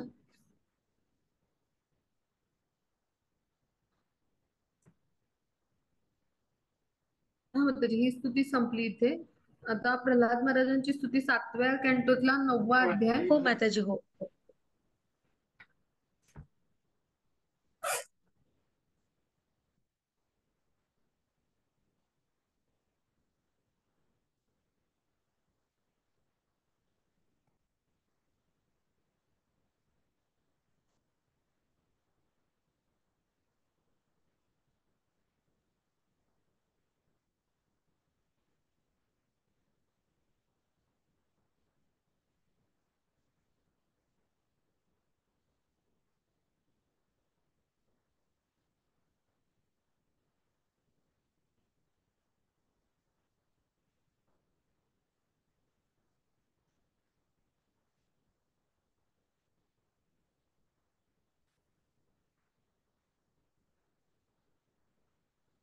7.9.8. 7वा कॅन्टो 9वा अध्याय 8व्या श्लोकापासून. प्रल्हाद वाच. येस माताजी, 1 मिनिट.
आता प्रल्हाद कृत ही भगवान जे आहेत तर यांची स्तुती आपण थोडीशी समजून घेऊया, तोपर्यंत माताजी आपल्याला श्लोक समोर आणतील. तर त्याच्याविषयीची पार्श्वभूमी समजून घेऊया की भगवान यांना अत्याधिक क्रोध आला होता हिरण्यकशिपूचा वध केल्यानंतर. मग आता तो जो क्रोध होता तो त्यांचा शांतच होत नव्हता, म्हणजे तो मावळतच नव्हता. म्हणजे हिरण्यकशिपूचा वध केल्यानंतर भगवानांचा क्रोध काही मावळला नाही. मग ब्रह्मदेवांसह इतर कुणीही देवता त्यांना शांत नाही करू शकले. अगदी भगवान यांच्या नित्य सहचारिणी म्हणजे लक्ष्मी देवी आहेत, त्यांच्या चरण कमलाची सेवा देत असतात पहा. मग त्या सुद्धा म्हणजे ह्या अशा क्रोधित झालेल्या नरसिंह भगवान यांच्या पुढे जाऊ नाही शकल्या. त्या म्हणजे त्या म्हणाल्या भगवान यांचं असं रूप मी कधी पाहिलेलंच नाही असं त्यांना वाटलं, आणि त्यामुळे त्या देखील नाही गेल्या. आणि मग ब्रह्मदेवांनी मग प्रल्हाद महाराज जे आहेत तर त्यांना भगवंतांकडे जाऊन त्यांनी काय करावं, भगवंतांच्या पुढे जाऊन म्हणजे जे नरसिंह भगवान आहेत त्यांच्या पुढे जाऊन त्यांचा क्रोध आहे तर तो शांत करावा असं त्यांना सांगितलं. मग आता आपलं श्रीकृष्णावर प्रेम आहे हे निश्चितपणे जाणणारे प्रल्हाद महाराज होते. तर त्यांना बिलकुल नाही भीती वाटली या नरसिंह भगवान यांच्या समोर जायला, आणि अत्यंत गांभीर्यानं ते नरसिंह भगवान यांच्या समोर गेले आणि त्यांना सादर प्रणाम केला त्यांच्या चरणांना त्यांनी. आणि प्रल्हाद महाराजांवर अत्यंत प्रेम होतं नरसिंहदेवांचं. आणि त्यांनी त्यांच्या मस्तकावर हात ठेवला. पहा आपण प्रल्हाद महाराजांचं जे पुस्तक आहे गोष्टीचं, प्रल्हाद महाराजांची शिकवण, तर त्याच्यात हे चित्र पाहतो पहा. मग आता भगवान जे आहेत तर त्यांच्या दिव्य स्पर्शामुळे प्रल्हाद महाराजांना त्वरित ब्रह्मज्ञान म्हणजे आध्यात्मिक ज्ञान प्राप्त झालं. आणि मग भगवान यांची आध्यात्मिक ज्ञानाने युक्त आणि भक्तिमय आनंदाने अशी त्यांनी सुंदर स्तुती केली, प्रार्थना केली बा. आणि तीच प्रार्थना या सगळ्या म्हणजे आता आपण अभ्यासणार आहोत वेगवेगळ्या श्लोकांमध्ये. म्हणजे प्रल्हाद महाराज काय म्हणतात की मला तुमची स्तुती करणं शक्य झालंय याचा मला अहंकार नाही, तुमच्या कृपेचा आश्रय मी घेतोय, आणि तुमच्या भक्तीविना तुम्हाला संतुष्ट करणं देखील मला शक्य होणार नाही. पहा म्हणजे आपल्याला भगवान यांना संतुष्ट करायला देखील भगवान यांची कृपाच असायला लागते आपल्यावर. त्या कृपेच्या आश्रयाविना आणि भगवान यांच्याविषयी असलेल्या भक्तीविना आपल्याला ते शक्य नाही होत भगवान यांना संतुष्ट करायला. म्हणजे मनुष्याला उच्च कुळात जन्म मिळतो, त्याला ऐश्वर मिळतं, त्याच्याकडे विद्वत्ता असते, ज्ञान असते, त्याची तपश्चर्या म्हणजे साधना किंवा योग सामर्थ्य असतं. मग त्याद्वारे संतुष्ट आपण करू नाही शकत भगवान यांना. म्हणजे ह्या सगळ्या ऐहिक गुणवत्ता आहेत तर त्या भगवान यांना कधी समाधान देऊ शकत नाहीत. एकमेव शुद्ध भक्ती आहे तर त्यांनीच भगवान संतुष्ट होऊ शकतात. पहा एखादा अभक्त आहे, तर जो अभक्त आहे तर तो जरी म्हणजे वेगवेगळ्या गुणांनी म्हणजे अशा म्हणजे जे ब्राह्मण वर्णाचे गुण आहेत तर त्यांनी जरी संपन्न असला तरी तो भगवान यांना प्रिय होऊ शकत नाही. आणि तेच एखादा जर चांडाळ कुळामध्ये जन्मलाय म्हणजे असं नीच कुळामध्ये जन्मलाय पण तो मनुष्य भक्त असेल तर भगवान त्याची प्रार्थना स्वीकारतात. पहा म्हणजे कोणाच्याही प्रार्थनेची स्तुतीची भगवान यांना आवश्यकता नाहीये. पण भक्ताने प्रार्थना जर केली तर त्याला लाभ तर होतोच, त्याच्यावर कृपा तर होतेच भगवान यांची. पण जे नीच कुळामध्ये जन्मलेले अज्ञानी लोक आहेत पण ते प्रामाणिकपणे अंतःकरणपूर्वक भगवान यांची स्तुती करतात, त्यांना शरण जातात, तर भगवान त्यांची स्तुती स्वीकारतात आनंदाने. म्हणजे असा जो मनुष्य आहे तर तो भगवान यांची स्तुती करतो तेव्हा ब्रह्मस्तरावर जातो, म्हणजे भक्तीचा ब्रह्मस्तर. म्हणजे भगवान नरसिंहदेव हे प्रल्हाद महाराजांच्या कल्याणासाठी नाही तर अखिल मानवतेच्या कल्याणासाठी अवतरित झाले होते. आणि मग अभक्ताला भगवान यांचं हे उग्र रूप आहे नरसिंह भगवानांच्या स्वरूपातलं, ते पाहून भीती वाटेल पण भक्ताला नाही भीती वाटत. भक्त जे आहे तर त्याला प्रेमच असतं भगवानांच्या विषयी, भगवानांच्या लीलामध्ये तो सहभागी होतो, आनंद घेतो. भगवान किती प्रेमळ आहेत किती दयाळू आहेत त्याला माहिती असतं. आणि त्यामुळं त्यांच्या जीवनाचं ध्येय काय असतं, भगवान यांचं सेवक होणं. आणि भगवानाच्या सेवकाचा सेवक होण्यामध्ये ते आनंद बाळगतात. मग असेच प्रल्हाद महाराज आहेत. मग प्रल्हाद महाराज जे आहेत ते काय करतात, भगवान यांच्याकडे जातात आणि मग ते काय करतात त्यांच्या जवळ जातात. म्हणजे नारद मुनी त्यांना सांगतात की आता भक्तश्रेष्ठ प्रल्हाद महाराज जरी बालक असले तरी ब्रह्मदेव त्यांना आज्ञा देतात, आणि मग नारद मुनी ती कथा सांगतात आपल्याला म्हणजे कशा पद्धतीनं हे सगळे जे आहेत तर ते कुणीच जाऊ शकले नाहीत भगवान यांच्या समोर. आणि मग ब्रह्मदेवांची आज्ञा स्वीकारून प्रल्हाद महाराज आहेत ते भगवान यांच्या समीप गेले आणि हात जोडून भगवानांच्या चरण कमळांना त्यांनी साष्टांग नमस्कार केला. आणि मग त्यांनी भगवान यांची जी आहे तर ती स्तुती करायला आरंभ केला. मग ती जी स्तुती आहे तर ती आपण आता अभ्यासणार आहोत. हा माताजी वाचली. हा माताजी. हरे कृष्णा. हा माताजी बोला. ब्रह्मादय सुरगणा मुनयोत सिद्धाः सत्त्वैकतानागतयो वचसां प्रवाहैः नारादितुं पुरुगुणैरघुनाथ नापि पिप्रुः किं तोष्टुमर्हति समय हरिरुग्रजातेः. हरे कृष्ण. हरे कृष्ण. आता इथं आपण समजून घेऊया प्रल्हाद उवाच. प्रल्हाद काय म्हणतात पहा. म्हणजे प्रल्हाद जे आहेत त्यांनी प्रल्हाद महाराजांनी पूर्ण एकाग्रतेनं समाधिस्थ भावाने आपलं मन आणि आपले नेत्र भगवान नरसिंहदेवावर स्थिर केले आणि स्थिर मनानं त्यांनी प्रेमपूर्वक आणि सद्गदित वाणी म्हणजे कशी अशी हृदयातून आलेली जी वाणी म्हणजे आपण म्हणतो हृदयातून आलेले शब्द असतात ना अशी वाणी अशी जी आहे तर त्या वाणीने भगवानाची स्तुती करायला सुरुवात केली. मग आता समाधिस्थ भाव म्हणजे काय की जेव्हा मनुष्य सगळ्या भौतिक विषयांपासून मुक्त होतो आणि त्याचं मन सगळं भगवान चरण म्हणजे भगवानाचे जे चरण आहेत त्यांच्यावर केंद्रित होतं तर अशी जी अवस्था आहे तिला समाधी अवस्था म्हणायची. म्हणजे इंद्रियांच्या अतीत अशी ती अवस्था असते. मग तेव्हा भगवत सेवा हेच त्या व्यक्तीचं काय असतं ध्येय असतं आणि मन आणि ध्यान भगवत भावना भावित होतं अशा व्यक्तीचं. आणि मग असा व्यक्ती काय करतो प्रार्थना करतो. मग अशीच अगदी स्थिती आहे प्रल्हाद महाराजांची. आपण तो भाव अंतरी आणूया की कशा पद्धतीने स्तुती करतात पहा प्रल्हाद महाराज.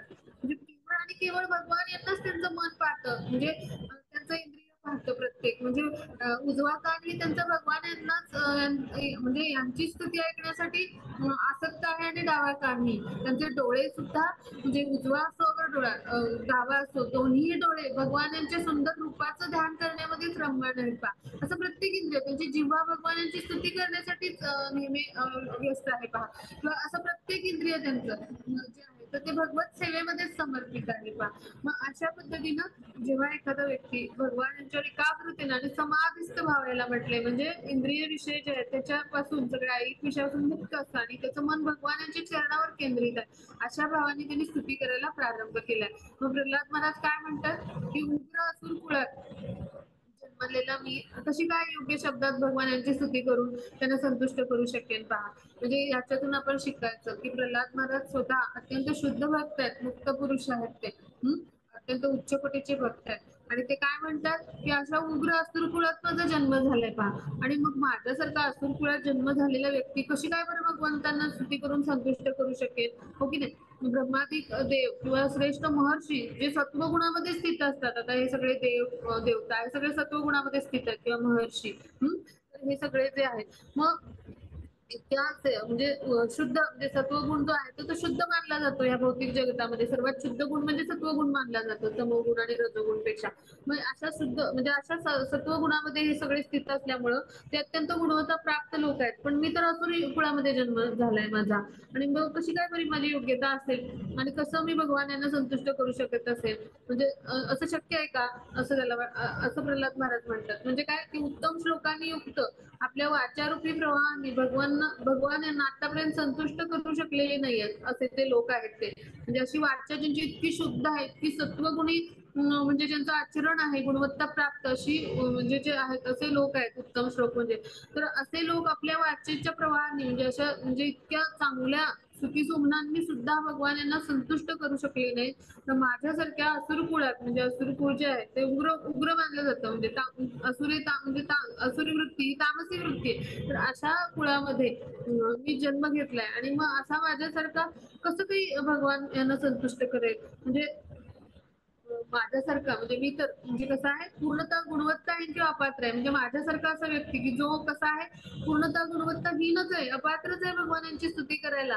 इतके सगळे गुणवत्ता प्राप्त लोक जर स्तुती करू शकले नाहीत भगवान यांची भगवान यांना संतुष्ट करू शकले नाहीत आपल्या स्तुतीनं माझ्यासारखा अपात्र व्यक्ती कशी काय करेल की जो गुणवत्ताहीन आहे असं त्यांना वाटतंय बा. म्हणजे भगवंतांची सेवा करण्यासाठी कृष्णांची सेवा करण्यासाठी पूर्णपणे जो पात्र असतो एखादा व्यक्ती असा जो पात्र व्यक्ती असतो असा तो वैष्णव असतो तो भगवान यांची स्तुती करताना स्वतःला अत्यंत हीन समजतो पहा. हीन दिन सगळं काही समजतो पहा. म्हणजे चैतन्य चरितामृत जे आहेत ग्रंथाचे रचनाकार उदाहरण आपण म्हणून त्यांचं घेऊया.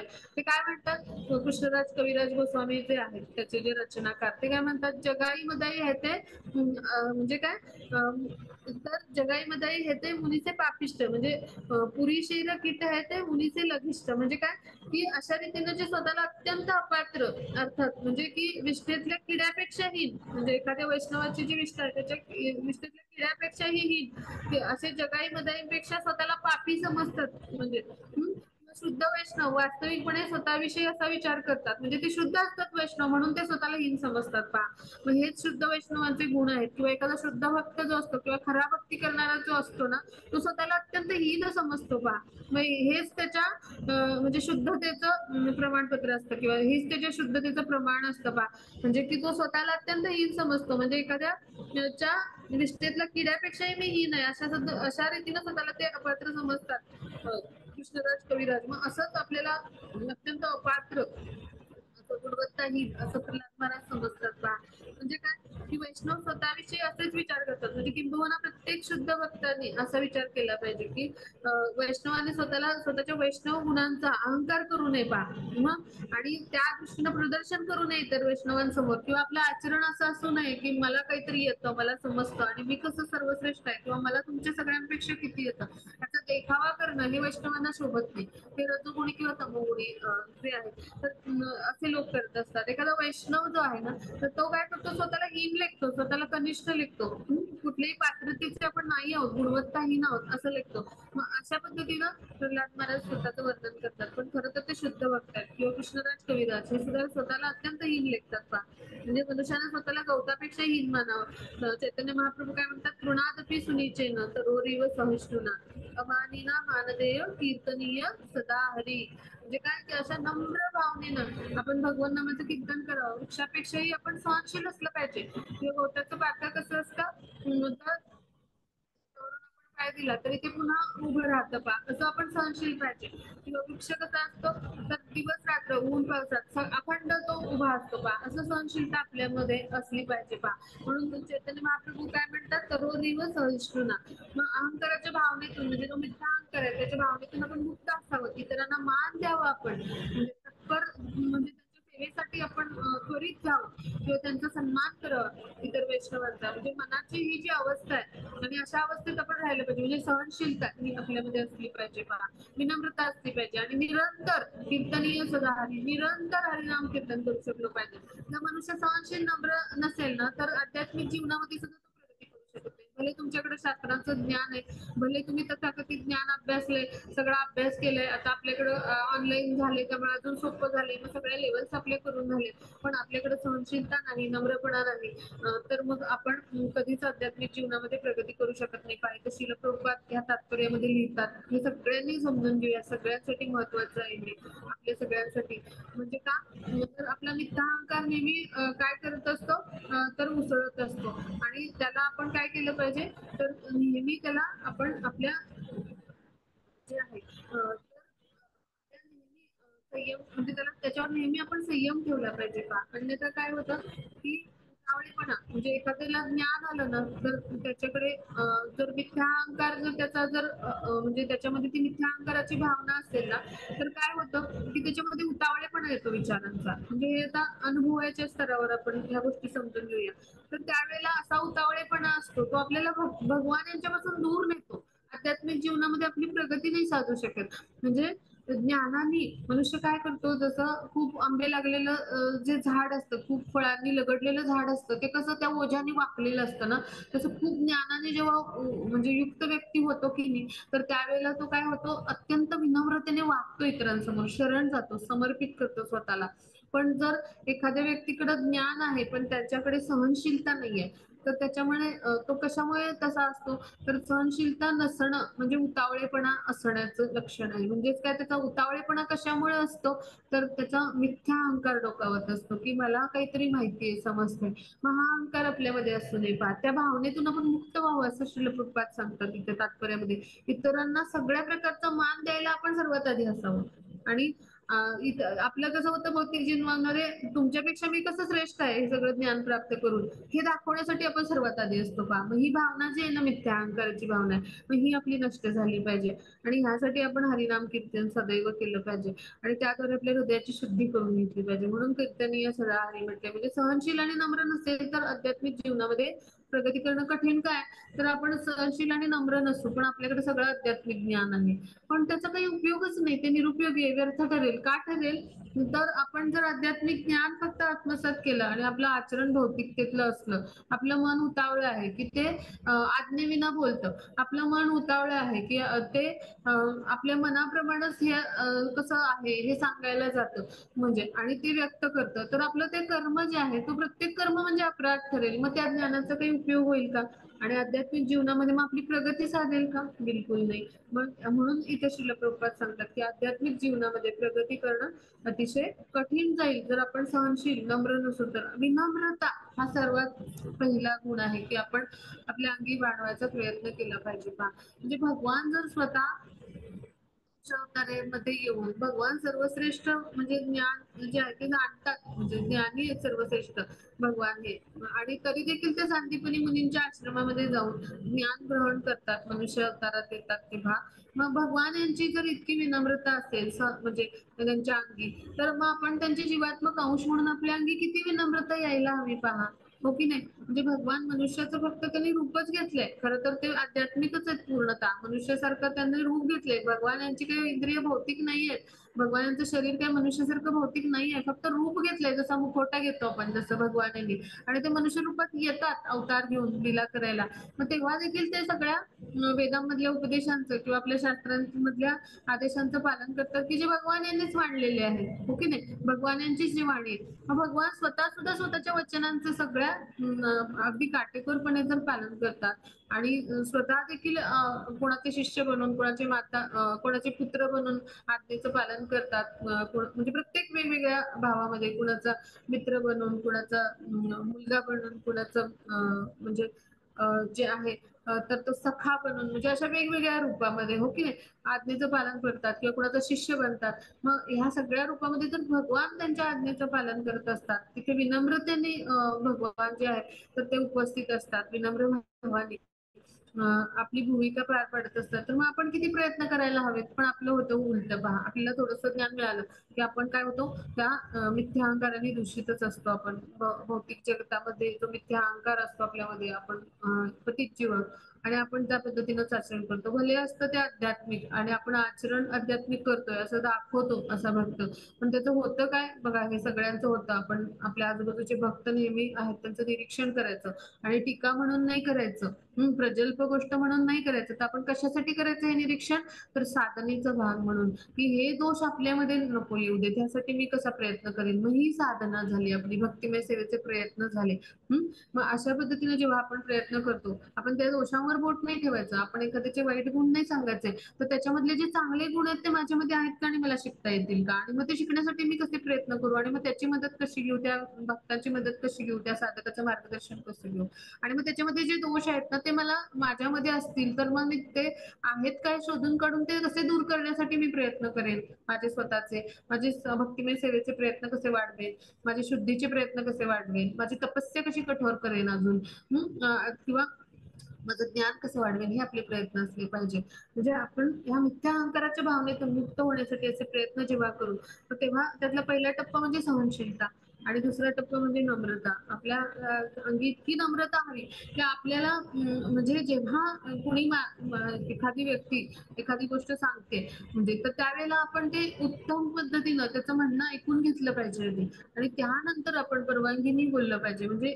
हा हा नम्रतेचा पहिला टप्पा. तर आपण कुठे शिकत असू, अध्ययन करत असू, किंवा आपण कोणाची चर्चा ऐकत असू, किंवा आपण कोणाचं मार्गदर्शन ऐकत असू, किंवा कोणी बोलत पण असेल आपल्याशी वैयक्तिक संवाद, आपण पहिल्यांदा सगळं श्रवण करायचं आणि त्यानंतर आपण बोलायचं. मग म्हणजे काय की ह्याचं महत्व काय, म्हणजे ही जर नम्रता नसेल तर आपल्याला आध्यात्मिक ज्ञानच नाही प्राप्त होणार. भगवानांचे विचार आपल्यापर्यंत जे येऊ म्हणजे भगवान जे देऊ इच्छितात किंवा येणारे आहेत, येऊ घातलेले आहेत, ते आपल्याला जाणता नाही येणार. आणि ह्यासाठी पहिला टप्पा दिलाय नवविधा भक्तीला, श्रवण भक्ती. मग हे ह्याच्यातून आपण समजून घ्यायचं की आपण सहनशील नम्र असायचं म्हणजे कसं, अशा पद्धतीने.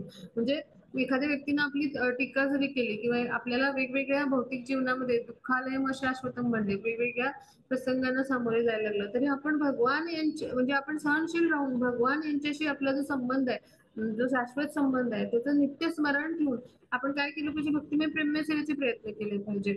आपली वास्तविक आध्यात्मिक स्थिती जाणून घेऊन आपण भगवान यांच्याशी असलेलं नातं दृढ करण्यासाठी सतत प्रयत्नशील असलं पाहिजे. ही सहनशीलता, ह्या स्तरावरची सहनशीलता एखाद्या वृक्षाप्रमाणे. उन्हाळ्या पावसाळ्या ऋतू येतात पण वृक्ष सहनशील असतात, उभे राहतात ना अखंड, ऊन पाऊस सर्दी गरमी सगळ्या ह्याच्यामध्ये. तसं सगळ्या ऋतूमध्ये तसं आपण असलं पाहिजे. अत्यंत अढळ श्रद्धा भगवान यांच्यावर, आणि कशी निष्ठा असली पाहिजे आपली त्यांच्याविषयी, आणि दृढ विश्वास आणि नम्रता असली पाहिजे. कशी असली पाहिजे? एखाद्या गवत्याच्या पात्याप्रमाणे. सहनशील तर आपण असलंच पाहिजे, पण नम्रता कशी की म्हणजे अत्यंत विनम्र भावाने आपण त्यांना शरण गेलं पाहिजे. मग हे जेव्हा आपल्या अंगी गुण येतात तेव्हा आपण आध्यात्मिक जीवनामध्ये प्रगती करतो. अन्यथा सगळे भक्त असा प्रश्न पडतो पहा, असे जे भक्तीमध्ये येतात, मी इतकं सगळं करतोय किंवा इतकं सगळं करते असं आपण ऐकलं पण असेल पहा चर्चेतून, पण मग माझी प्रगती का होत नाही? त्याचं उत्तर या श्लोकामध्ये दडलेलं आहे. जर आपल्यामध्ये सहनशीलता आणि नम्रता नसेल तर मग आपली आध्यात्मिक जीवनामध्ये प्रगती करणं अतिशय कठीण जातं. आता पुढे जाऊया आपण, पुढचा श्लोक घेऊ.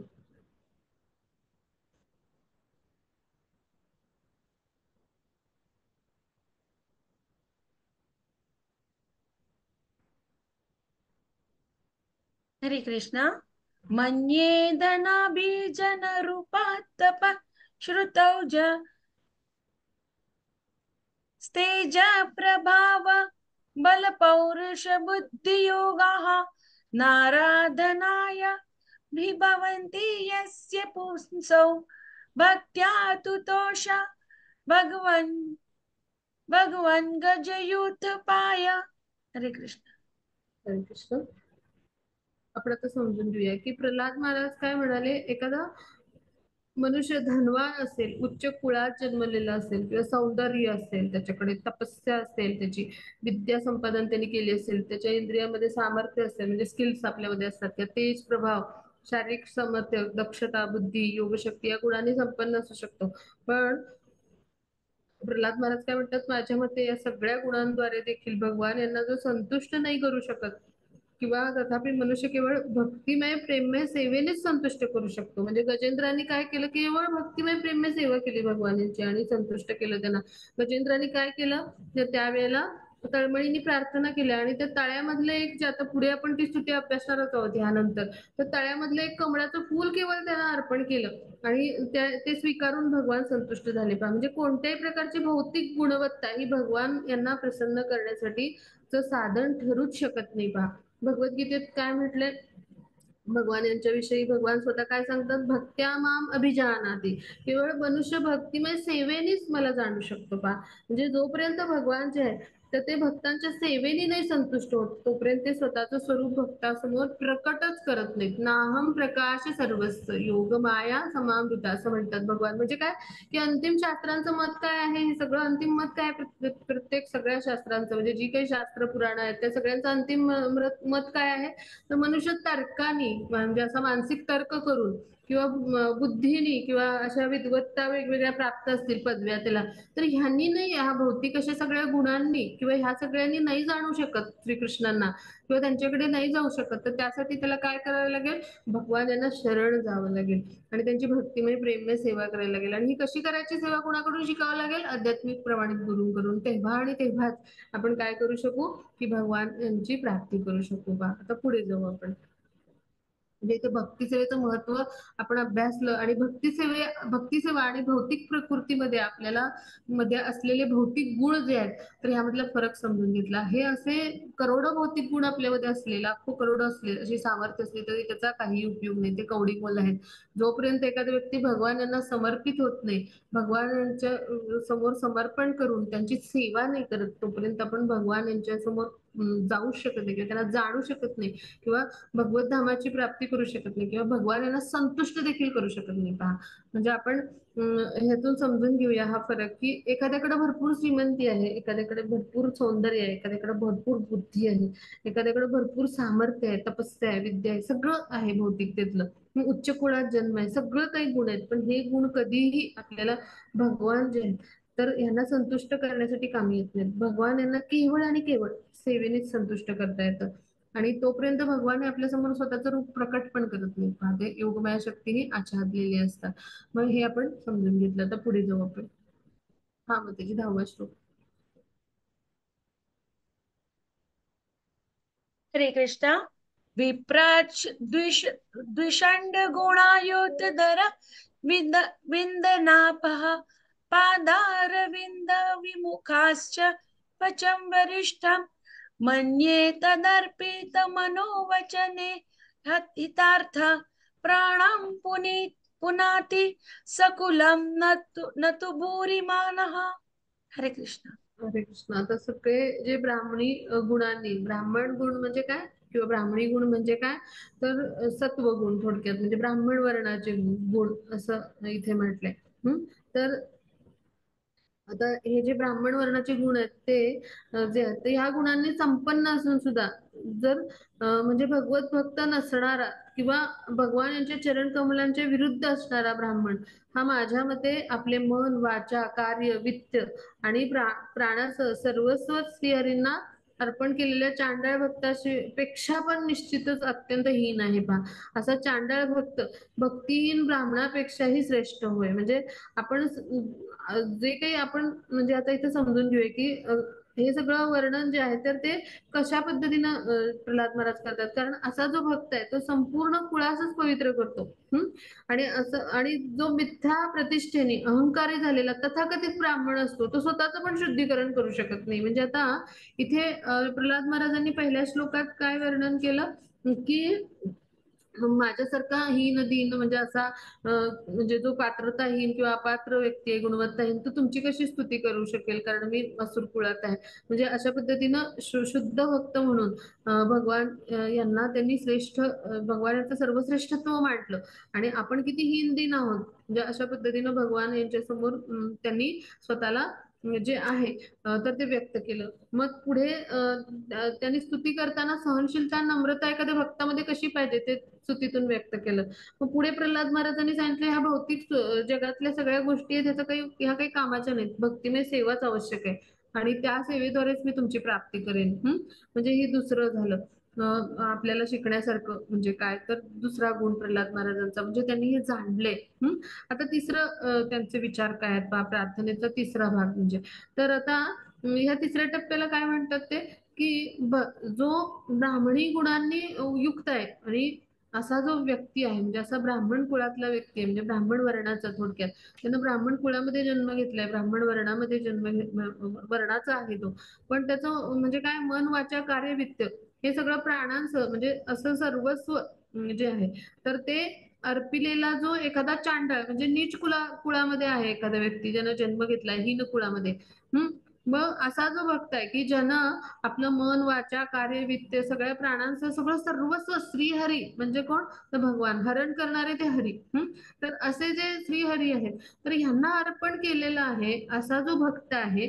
चांडाळ कुळात त्याने जन्म घेतलाय पण त्या भक्तापेक्षा सुद्धा मग असा जो व्यक्ती आहे जो भगवानांचा भक्त नाही पण केवळ त्याच्यामध्ये ब्राह्मणी वर्णाचे गुण आहेत, तर असा मग भक्त जो म्हणजे जो भक्त नाही भगवानांचा तो निश्चितच अशा जरी हीन कुळामध्ये जन्म घेतलेला किंवा चांडाळ कुळामध्ये जन्म घेतलेला असेल पण तो भक्त असेल की ज्यांना सर्वस्व अर्पले भगवान यांना, तर ह्याच्यापेक्षा निश्चित असा ब्राह्मणी गुणांनी युक्त असलेला व्यक्ती सुद्धा हीन ठरतो. म्हणजे चांडाळ भक्त भक्तिहीन ब्राह्मणापेक्षा सुद्धा श्रेष्ठ ठरतो थोडक्यात.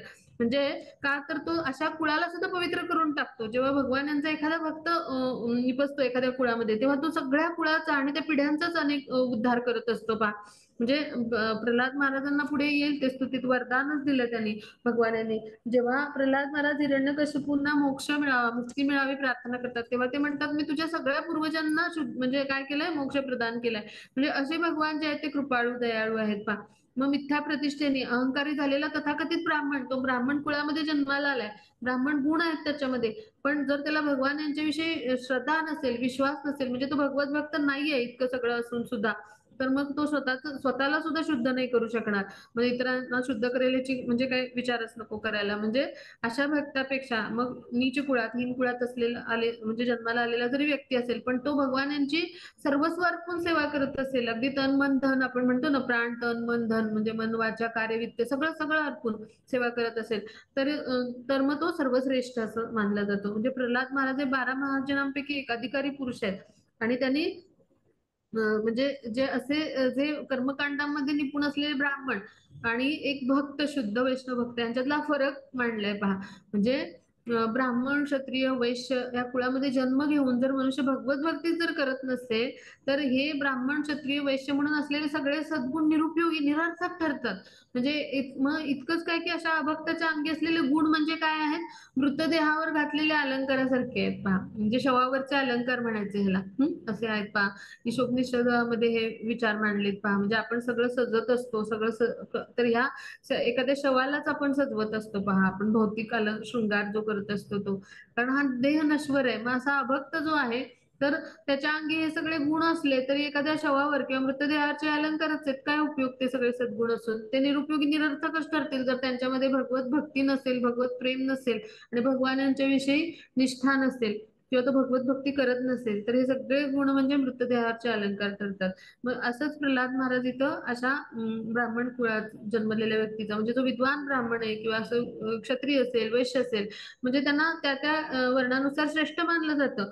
मग अशा श्रेष्ठ व्यक्ती जर भगवत भक्त नसेल, तर त्यापेक्षा मग निश्चित अंडाळ कुळामध्ये जन्मलेला भक्त त्या अशा ब्राह्मणापेक्षाही श्रेष्ठ ठरतो, असं त्यांना म्हणायचं आहे. म्हणजे मग क्षत्रिय आणि वैश्याच्या विषयी तर आपण काही बोलायच नको. म्हणजे काय की भक्त जो असतो तो अशा दिव्य ब्रह्मस्तरावर स्थित असतो आणि तो सर्वांपेक्षा श्रेष्ठ असतो. म्हणजे भक्तीमधला ब्रह्मस्तर बरं का.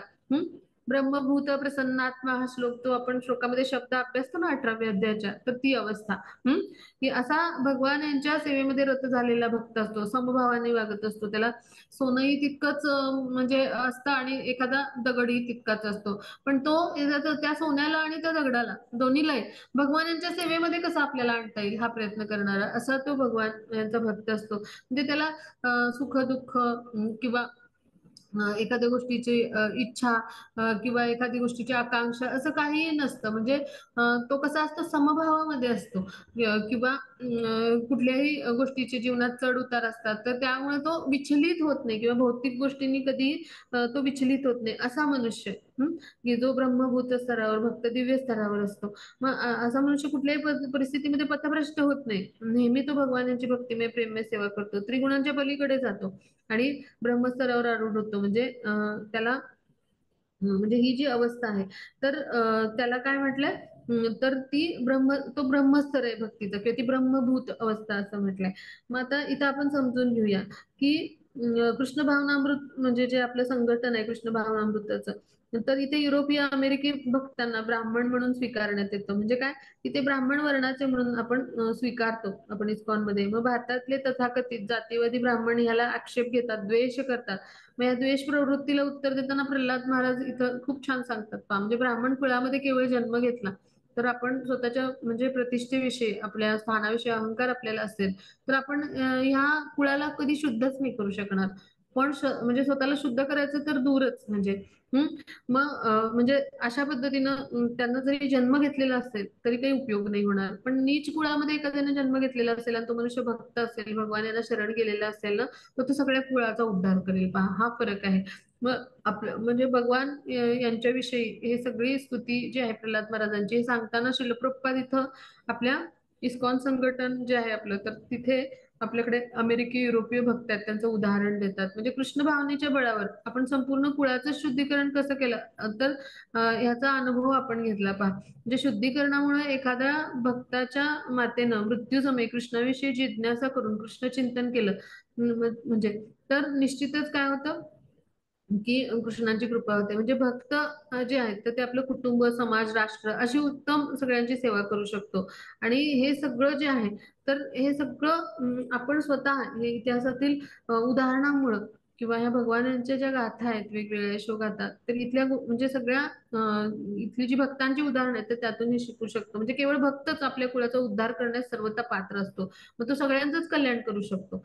मग असा जो भक्त आहे तर तो आपलं सर्वस्व जेव्हा भगवान यांच्या सेवेप्रित्यर्थ अर्पण करतो ना, तर असा जो भक्त आहे की जो स्वतःचं सर्वस्व भगवत सेवेमध्ये अर्पण करतो आणि म्हणून तो भगवान यांना सदैव प्रिय असतो किंवा तो म्हणून महान असतो सर्वांपेक्षा. कारण त्यांना आपलं सर्वस्व म्हणजे काय की काया वाचा ह्याचं तर कुणीही समर्पण करेल, पण कार्य म्हणजे कर्मानी पण आणि वित्त म्हणजे धनानी पण. तर अशा पद्धतीनं जो समर्पण करतो, जसं त्याला यथाशक्ती शक्य आहे तसं, तर त्यावेळेला तो सदैव महान ठरतो. म्हणजे एखाद्या महान भक्ताच्या अंगी कसे गुण असतात हे इथं आपण शिकलो आणि कशा पद्धतीचं त्याचं समर्पण असतं. आणि मग इथं तुलनात्मक आपण अभ्यास शिकलो प्रल्हाद महाराजांच्या ह्या स्तुती सुमनातून, की एखादा भले म्हणजे उच्च कुळामध्ये जरी जन्माला आला पण त्याच्यामध्ये भगवत भक्ती नसेल, आणि एखादा नीच कुळामध्ये जन्माला असेल पण तो भगवान समर्पित असेल, भगवानांच्या चरण कमलास समर्पित असेल, भगवत भक्तीमध्ये असेल, तर तो सगळ्या कुळाचा कसा उद्धार करू शकतो हे तुलनात्मक अभ्यास करून आपण शिकलो. आणि यातून आपण काय समजून घ्यायचं, ह्यासाठी आपण कुठल्याही कुळात असो आणि कुठल्याही स्तरावर असो, आपल्यामध्ये काय पाहिजे, भगवत भक्ती जी आहे तर ती आपण जोपासली पाहिजे. आणि भक्तिमय प्रेममय सेवेचा प्रयत्न आपण केला पाहिजे. तो सेवेचा स्तर जितका म्हणजे दृढ होत जाईल ना, तितकी भगवंतांची आपल्यावर कृपा होत जाते. आता पुढे जाऊ आपण.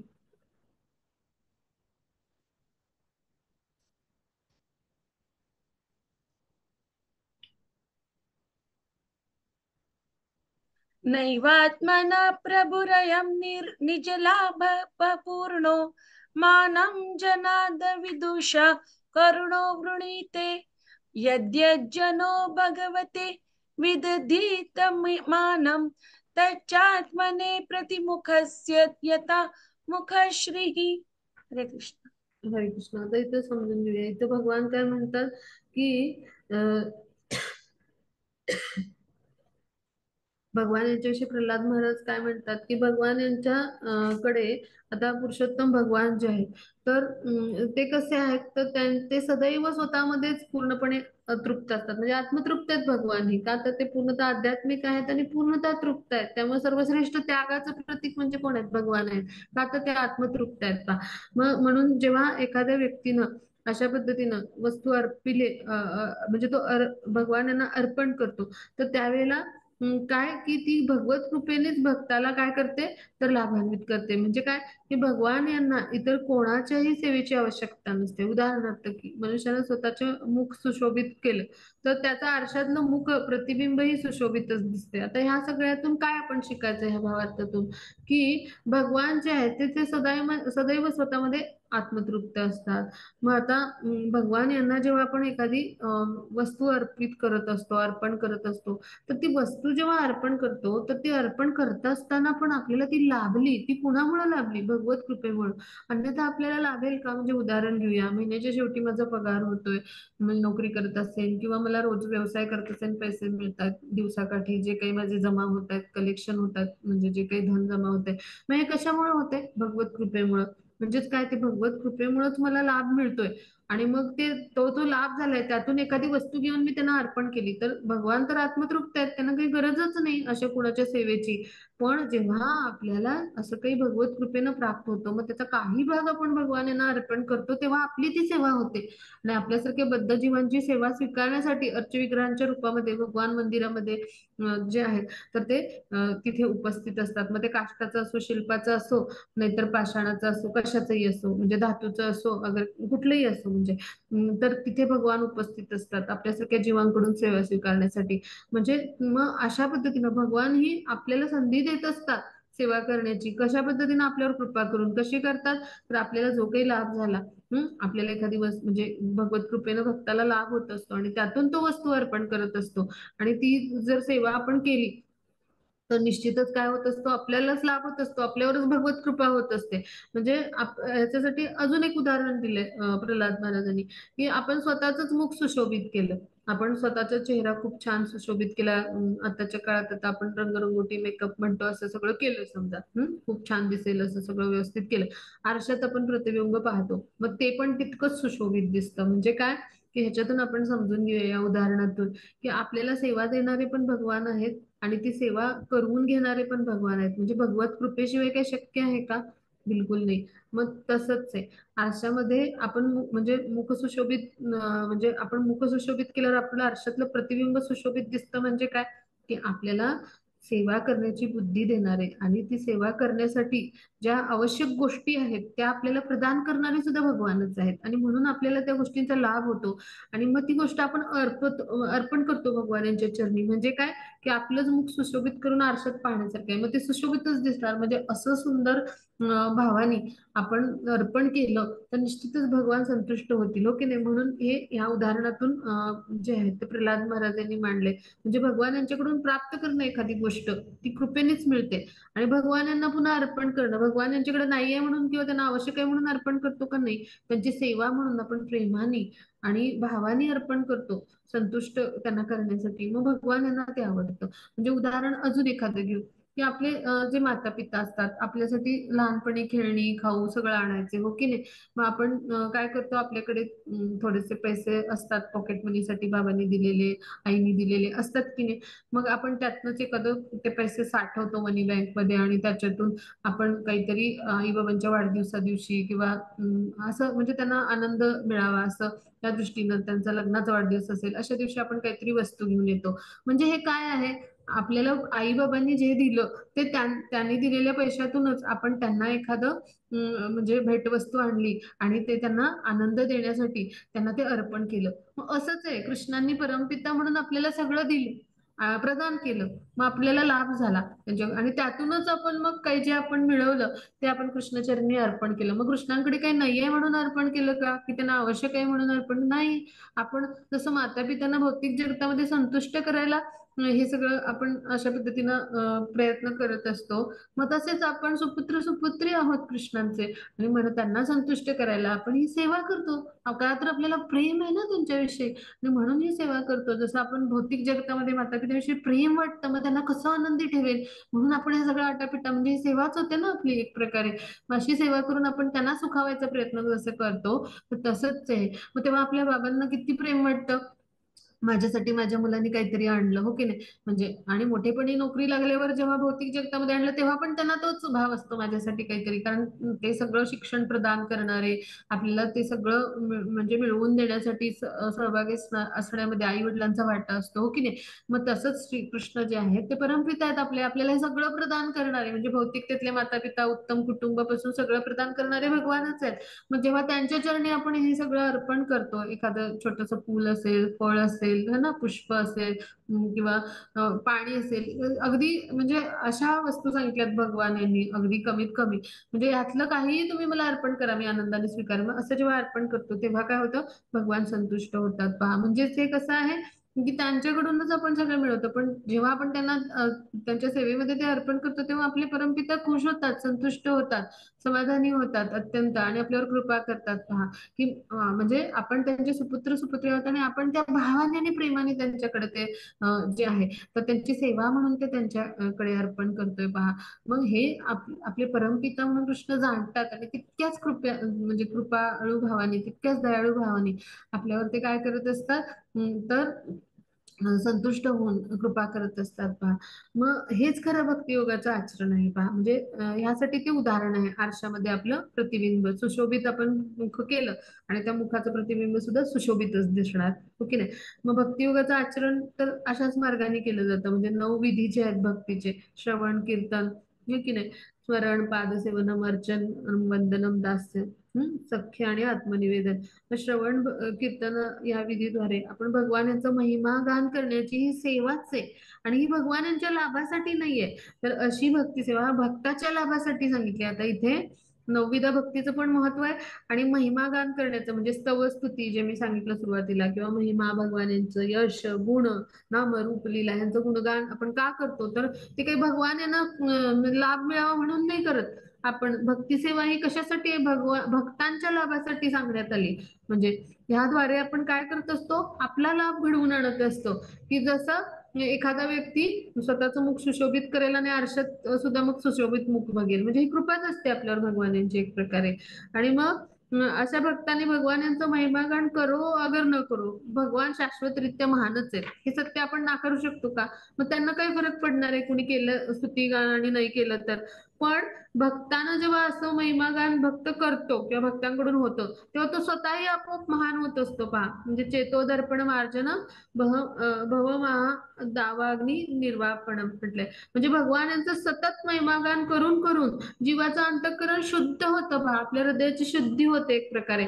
आणि म्हणून तो जाणू शकतो की या भौतिक जगतातले आपण नसून आपण कोण आहोत, भगवानांचा आध्यात्मिक स्फुल्लिंग आहोत आपण, चेतन आत्मा आहोत, म्हणजे भगवानांचा अंश आहोत. आणि मग कृष्ण भावनेमध्ये प्रगती करणं हे एकमेव ध्येय त्याच्या जीवनामध्ये राहतं. आणि त्याला समजतं की या भौतिक प्रकृतीच्या बंधनातून आपण मुक्त व्हायला पाहिजे. भौतिक जीवनरूपी धगधगता अग्नी आहे, तो त्वरित शमतो पहा. म्हणून म्हटलंय भव महा दावाग्नी निर्वापण. म्हणजे भगवान श्रीकृष्ण सर्वांना आदेश देतात. काय देतात? सर्व धर्मान परित्यज्य मामेकम शरणम व्रज. म्हणजे काय, हे अर्जुन, सगळ्या प्रकारच्या धर्मांचा त्याग कर, एकमेव असा मी आहे, मला शरण ये. आणि मूर्ख लोकांना या आदेशाचं आश्चर्य वाटतं बा. म्हणजे मूर्ख विद्वान म्हणतात की श्रीकृष्णांची मागणी फारच, म्हणजे फार अवास्तव आहे बरं का. ह्यात काय अवास्तव आहे? आपले पिता जर आपल्याला सांगतात की मला शरण ये, तर ह्याच्यात काय अवास्तव आहे? आपण जर भौतिक जगतामध्ये आपल्या मुलांना सांगतो की तू सगळं जे काही आहे ते माझ्या मार्गदर्शनाखाली कर, मग जे काही आहे ते माझ्या अनुसार कर, असं जर भौतिक जगतामध्ये आपण माता पिता म्हणून जर आपल्या पुत्रांना पुत्रींना सांगत असू, तर मग आपले परमपिता म्हणून श्रीकृष्णांनी जर आपल्याला जे आहे एक प्रकारचा आत्मविश्वास येण्यासाठी अत्यंत प्रेमाने दयेने, एखादा पिता कसा तुझी इकडे ही प्रॉपर्टी आहे, इकडे फार्म्स आहे, तिकडे इस्टेट आहे, असं सगळं दाखवत असतो आपल्या मुलाला. का? तर त्याला आत्मविश्वास निर्माण व्हायला, त्याला त्याच्यामध्ये दृढता येण्यासाठी, प्रयत्नामध्ये त्याला एक प्रकारे तो काय करत असतो, तर त्याच्यामध्ये सकारात्मकता निर्माण करत असतो की काळजी करू नकोस बाळा, तुझ्यासाठी हे सगळं आहे. मग असंच इथे भगवान आपल्याला सांगतात की सगळ्या धर्मांचा त्याग कर, केवळ मला शरण आहे. आणि केवळ मला शरण आल्यामुळे तू काय करशील, तर प्रगती करशील. म्हणजे केवळ मला शरण आल्यामुळे काय करशील, तू भगवत धामाची प्राप्ती करशील, सगळी पापं तुझी नष्ट होतील. मग हे सगळं जर भगवान सांगतात, तर ह्यात काय अवास्तव आहे आणि ह्यात काय आवाज आहे पहा. अशी वागणी काही भगवान यांच्या लाभासाठी नाहीये, तर आपल्यासारख्या पतित जीवांच्या म्हणजे लाभासाठी आहे, मानवी समाजाच्या लाभासाठी आहे, लोकांना व्यक्तिशः किंवा सामूहिक कृष्ण भावना भावित होण्यास, म्हणजे होण्यासाठी आणि सर्वस्व आपलं भगवान यांना अर्पण करण्यासाठी इथं का सांगण्यात आलंय, तर त्यामुळे आपला लाभ होणार आहे, आपला उद्धार होणार आहे, संपूर्ण मानवी समाजाचा कृष्ण भावनेमध्ये येऊन लाभ होणार आहे. मग सर्वस्व भगवानांना समर्पित न करणाऱ्या मनुष्यांनाच खरं तर मूर्ख म्हणायला लागेल, किंवा त्या लोकांना भोंदू म्हणले पहा भगवद्गीतेमध्ये, नमाम दुष्कृतीनो मूढा, हा श्लोक जो येतो ना 7.15. म्हणजे असे मूर्ख दुष्ट नराधम जे लोक आहेत, ज्यांचं ज्ञान मायेमुळे कसं आहे, तर नष्ट झाले, आणि जे असुरांची नास्तिक वृत्ती धारण करतात, ते मला शरण येत नाहीत. मग हे असे जे नराधम नीच लोक, अज्ञानी किंवा दुर्भाग्य, यामुळे भगवान यांना शरणच येत नाहीत. मग भगवान श्रीकृष्ण आत्मतृप्त जरी असले, तरी ते विभिन्न युगामध्ये वेगवेगळ्या अवतारामध्ये येऊन आपल्यासारख्या बद्ध जीवांकडून पूर्ण शरणागतीची ही जी आग्रही भूमिका धरतात किंवा मागणी करतात. का करतात? ही काही अवास्तव आहे का? त्यात त्यांचा काही लाभ आहे का? बिलकुल नाही. त्या शरणागतीमध्ये बद्ध जीवाला भवबंधनातून कसं मुक्त करायचं, यासाठी ते मार्गदर्शन करतायत, उपदेश करतात भगवद्गीतेच्या माध्यमातून. आपण जितके कृष्ण भावनाभावित होऊ, जितके भगवत सेवेमध्ये तत्पर होऊ, तितके आपण लाभान्वित होऊ. म्हणजे आपण स्तवस्तुती गायली, महिमा मंडन केलं, तर आपल्याला लाभ होईल, आपल्या हृदयाची शुद्धी होईल, आपलं अंतःकरण शुद्ध होईल. भगवान यांना कुठला लाभ नाही होणार, भगवान आत्मतृप्त आहेत. भगवान आपल्यावर कृपा करतील, आपले हे प्रयास बघून, आपली ही तळमळ बघून, आपल्या हे सगळं जे म्हणजे प्रयत्न असे होतात भक्तिमय प्रेममय सेवेचे, तर ह्या सेवेद्वारे भगवान संतुष्ट होतील. नाहीतर श्रीकृष्णांना आपल्यापैकी कोणाच्याही सेवेची किंचित आवश्यकता नाही, हो की नाही, हे सगळं आपण जाणतो. मग त्यामुळं भगवान जे आहेत, तर ते कुठलीही अपेक्षा करत नाही किंवा कुठलीही आपल्याकडून कुठल्याही परताव्याची अपेक्षा ठेवत नाहीत किंवा आकांक्षा करत नाहीत. कारण भगवान कसे आहेत? आत्मतृप्त आहेत, सर्वस्व त्यागाचं प्रतीक असलेलं आहे, सर्वश्रेष्ठ असं आनंदाचं ठिकाण म्हणजे कोण आहेत? भगवान आहेत. मग असे षडैश्वर्याने युक्त असलेले जे भगवान आहेत, त्यांना काय आवश्यकता आहे या सगळ्या गोष्टींची? बिलकुल नाही. पण एखादा अत्यंत धनवान पिता, मग आपले तर षडैश्वर्याने युक्त असलेले परमपिता आहेत, मग ते जेव्हा आपल्या मुलांकडे प्रेमाने पाहतात, प्रेमाने कटाक्ष टाकतात, तर त्यावेळेला त्यांनी जर सांगितलं की सगळं काही सोडून टाक आणि तू केवळ मला शरण ये, तर ह्यात काय अवस्था मागणी केली? काहीच नाही, हो की नाही. मग हा जो भाव आहे आपल्या पित्याचा, परमपित्याचा, भगवान म्हणून, तो आपण समजून घेतला पाहिजे आणि भगवान यांना शरण गेलं पाहिजे आणि त्यांची भक्तिमय प्रेममय सेवा म्हणजे आपण करण्याचा प्रयत्न केला पाहिजे. मग हेच सगळं जे आहे प्रल्हाद महाराजांनी ह्या श्लोकाच्या माध्यमातून आपल्याला सांगितलंय. इथे आता आपण स्तुती थांबूया, 5 वाजले. आपण पुढच्या वेळी उरलेले श्लोक घेऊया. ही बरीच मोठी स्तुती आहे, तर पुढच्या वेळेला ही आपण पूर्ण करून मग आपण गजेंद्र मोक्ष स्तुती, की जी अत्यंत महत्वाची आहे, ती घेऊया. कोणाला काही शंका असेल तर विचारूया, मग त्याची रेकॉर्डिंग स्टॉप करूया. हरे कृष्ण.